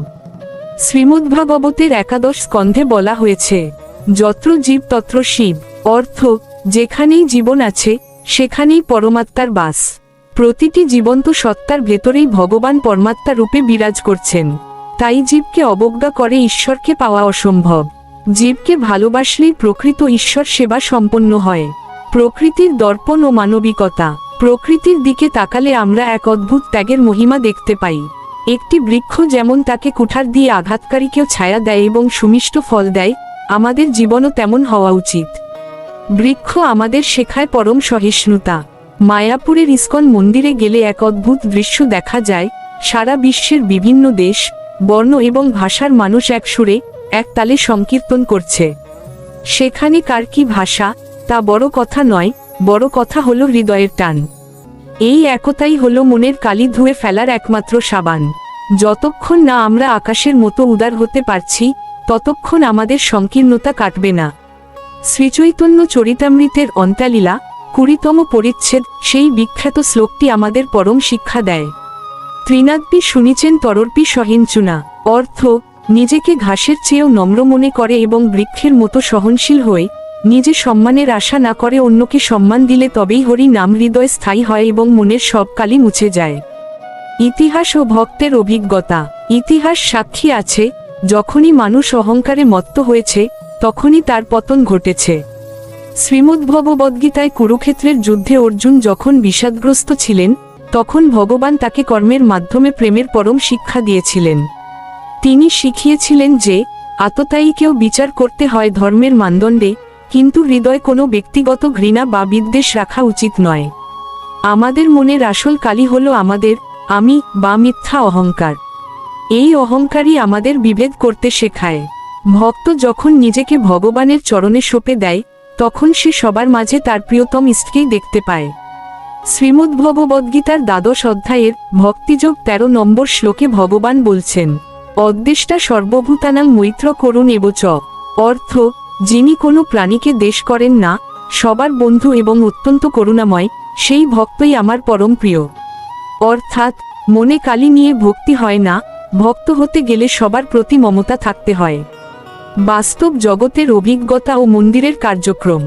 বর্তমানে দক্ষিণেশ্বর বা বেলুর মঠের মতো পবিত্র স্থানে গেলে আমরা দেখি কিভাবে সেবার মাধ্যমে আধ্যাত্মিকতা চর্চা করা হয়। স্বামী বিবেকানন্দ বলেছিলেন, আত্মনো মোক্ষার্থম জগদ্ধিতায় চ, অর্থাৎ নিজের মুক্তির সাথে সাথে জগতের হিতের জন্য কাজ করতে হবে। আপনি যদি আপনার প্রতিবেশীর চোখের জল না মুছতে পারেন, তবে মন্দিরে গিয়ে বিগ্রহকে চন্দন দিয়ে সাজানো কেবল একটি সামাজিক অভিনয়। বাস্তব জীবনে আমরা যখন কোনো ক্ষুধার্তকে অন্ন দিই বা কোনো বিপদে পড়া মানুষকে নিঃস্বার্থভাবে সাহায্য করি, তখন হৃদয়ে যে গভীর প্রশান্তি আসে, সেটিই হলো মনের কালি ঘুচে যাওয়ার প্রকৃত লক্ষণ। হিতোপদেশের নীতিবাক্যে পরম সত্য বলা হয়েছে, পরোপকারায় ফলন্তি বৃক্ষা, অর্থ পরোপকারের জন্যই বৃক্ষ ফল দান করে, নদী তার জল বিলিয়ে দেয় এবং গাভী দুগ্ধ দান করে। ঠিক তেমনি একজন মানুষের সার্থকতাও কেবল তার নিজের জন্য নয়, বরং অন্যের উপকারের মধ্যেই নিহিত। মায়ার বন্ধন ও অমরত্বের পথ। শ্রীমদ্ভগবদ্গীতার 2য় অধ্যায় ভগবান আমাদের আত্মার অমরত্বের কথা স্মরণ করিয়ে দিয়েছেন। আমরা এই দেহের মোহে পড়ে অন্যের সাথে বিবাদে জড়াই, অথচ এই দেহ নশ্বর। পৃথিবীর সবচেয়ে বড় আশ্চর্য হল, আমরা প্রতিদিন আমাদের চারপাশে মানুষের মৃত্যু দেখছি, তবুও মনে করি আমরা চিরকাল বেঁচে থাকব। এই মাই আমাদের মনের কালি বাড়ায়। অমরত্বের তৃষ্ণা তখনই মিটবে যখন আমরা নশ্বর শরীরের মোহ ত্যাগ করে অবিনশ্বর আত্মার আত্মীয় হিসেবে সবাইকে আপন করে নেব। তখনই আমাদের যাত্রা শুরু হবে অন্ধকার থেকে আলোর দিকে। বৃহদারণ্যক উপনিষদে এই চিরন্তন প্রার্থনাটি পাওয়া যায়, অসত মা সদ্ভয়, তমস মা জ্যোতির্গময়। অর্থ, হে পরমেশ্বর, আমায় অসত্য থেকে সত্যে নিয়ে যাও, অজ্ঞানতার অন্ধকার থেকে জ্ঞানের আলোতে নিয়ে যাও এবং মৃত্যু থেকে অমরত্বের পথে চালিত করো। উপসংহার। পরিশেষে বলা যায়, ভক্তি কোনো কঠিন ব্যাকরণ বা শাস্ত্রীয় বিতর্ক নয়, ভক্তি হলো এক সরল এবং পবিত্র বিশ্বাস। যতক্ষণ মনের কোণে কুটিলতা বা শঠতা থাকবে, ততক্ষণ হৃদয় কৃষ্ণ প্রেমের উদয় হবে না। ত্যাগের আনন্দ ও মনের শুদ্ধি। মনের গভীরে লুকিয়ে থাকা স্বার্থপরতাই হলো প্রকৃত কালি। আমরা প্রায়ই ভাবি, আমার কি লাভ? কিন্তু সনাতন ধর্ম আমাদের শেখায় ত্যাগের মহিমা। রাজা রন্তিদেবের কথা ভাবুন, যিনি নিজে ক্ষুধার্ত থেকেও তার শেষ সম্বলটুকু এক ক্ষুধার্ত পথচারীর মুখে তুলে দিয়েছিলেন। তিনি সবার মাঝে পরমাত্মাকে দেখেছিলেন। শ্রীমদ্ভগবদ্গীতার 3য় অধ্যায় ভগবান শ্রীকৃষ্ণ বলেছেন যে, যারা কেবল নিজের জন্য রান্না করে বা নিজের ভোগের কথা ভাবে, তারা আসলে পাপ ভক্ষণ করে। মনের কালি ধুয়ে ফেলার উপায় হল নিজের ক্ষুদ্র স্বার্থ ত্যাগ করে পরের মঙ্গলে নিজেকে নিয়োজিত করা। যখন আপনি অন্যের মুখে হাসি ফোটাবেন, তখন আপনার অন্তরের কালি মুছে গিয়ে সেখানে এক স্বর্গীয় আলোর উদয় হবে। এই তত্ত্বাগী হল অমরত্বের সোপান। ক্ষমা ও হৃদয়ের প্রশস্ততা। কারো প্রতি ঘৃণা বা ক্ষোভ পুষে রাখা মানে হল নিজের হৃদয় বিষ বহন করা। এই বিষই আমাদের মনের স্বচ্ছতাকে নষ্ট করে। শ্রীকৃষ্ণ কুরুক্ষেত্রের যুদ্ধে শিখিয়েছেন যে, অন্যায়ের বিরুদ্ধে লড়াই করা ধর্মের অঙ্গ, কিন্তু ব্যক্তিগত আক্রোশ থেকে মুক্ত থাকাই হল যোগ। মহাপ্রভু চৈতন্যদেব বলেছিলেন, কেউ যদি তোমায় নিন্দা করে বা আঘাত দেয়, তবুও তাকে ক্ষমা করো এবং তার মঙ্গল কামনা করো। ক্ষমা হলো একটি অলংকার, যা মনের সব অন্ধকার দূর করে দেয়। আমরা যখন কাউকে ক্ষমা করি, তখন আমরা আসলে নিজেদেরই মনের কালি থেকে মুক্ত করি। মনে রাখবেন, ঈশ্বরকে কেবল সেই হৃদয়েই পাওয়া যায়, যা ক্ষমা আর করুণায় পরিপূর্ণ। ক্ষমাশীল ব্যক্তি মৃত্যুর ওপারে এক অবিনশ্বর শান্তির অধিকারী হন। অহংকার বিসর্জন ও দাস্যভাব। আমাদের মনের সবচেয়ে বড় কালি হল অহংকার। আমি অনেক জানি বা আমি শ্রেষ্ঠ, এই বোধই আমাদের ঈশ্বর থেকে দূরে সরিয়ে রাখে। হনুমানজির কথা ভাবুন, তার অসীম শক্তি থাকা সত্ত্বেও তিনি নিজেকে রামের একজন নগণ্য দাস মনে করতেন। এই বিনয়ই তাকে অমরত্ব দান করেছে। নদী যেমন সাগর অভিমুখে যাওয়ার সময় সবকিছু বিলিয়ে দিয়ে শান্ত হয়, আমাদের জীবনকেও তেমনি ভক্তি আর বিনয়ের স্রোতে ভাসিয়ে দিতে হবে। শ্রীমদ্ভগবদ্গীতার 13তম অধ্যায় ভগবান প্রথমেই অমানিত্ব বা গর্বহীনতার কথা বলেছেন। যখন আমাদের মন থেকে আমি এবং আমার এই আমিত্বের কালি দূর হবে, তখনই আমরা বুঝতে পারব যে জগতের প্রতিটি ধূলিকণায় শ্রীকৃষ্ণের হাতের ছোঁয়া আছে। বিনয়ই হল মায়ার বন্ধন কাটার প্রধান অস্ত্র। পরিশেষে বলা যায়, ভক্তি কোনো কঠিন ব্যাকরণ বা শাস্ত্রীয় বিতর্ক নয়, ভক্তি হল এক সরল এবং পবিত্র বিশ্বাস। যতক্ষণ মনের কোণে কুটিলতা বা শঠতা থাকবে, ততক্ষণ হৃদয় কৃষ্ণ প্রেমের উদয় হবে না। তাই আসুন, আমরা আজ থেকে শপথ নিই, আমরা সবাইকে ভালোবাসব, কারো প্রতি মনে কোনো ঘৃণা বা মালিন্য পোষণ করব না। তবেই আমাদের এই মানব জন্ম সার্থকতা পাবে। মনে রাখবেন, অন্যের ভালো চাইলে নিজের ভালো এমনিতেই হয়। শান্তি পাঠের সেই অমর বাণী আমাদের সবার জীবনের মূলমন্ত্র হোক। সর্বে ভবন্তু সুখিনো, সর্বে সন্তু নিরাময়া। অর্থ, জগতের সকল প্রাণী সুখী হোক, সবাই রোগমুক্ত থাকুক এবং সবার মঙ্গল হোক। জগতের কেউ যেন দুঃখের ভাগী না হয়। আমাদের এই আধ্যাত্মিক যাত্রায় আমাদের সাথে থাকার জন্য আপনাদের আন্তরিক কৃতজ্ঞতা জানাই। আমাদের চ্যানেলে প্রতিদিন রাত 8টায় জীবনের বিভিন্ন গভীর ও আধ্যাত্মিক বিষয় নিয়ে বিশেষ আলোচনা প্রকাশিত হয়। এছাড়াও দিনের অন্যান্য সময়ে আপনাদের জন্য ছোট ও বড় বিভিন্ন গুরুত্বপূর্ণ আধ্যাত্মিক ভিডিও আপলোড করা হয়। এই আলোচনাগুলো নিয়মিত শুনতে এবং আমাদের পরিবারের সদস্য হতে চ্যানেলটি সাবস্ক্রাইব করে বেল আইকনটি অল অন করে রাখুন। আপনার একটি লাইক এবং কমেন্ট আমাদের আরও অনুপ্রাণিত করবে। সবাই ভালো থাকুন, সুস্থ থাকুন। হরে কৃষ্ণ। বিনম্র নিবেদনে শ্রী মিলন দেবনাথ, কৃষ্ণা টক্স বাংলা।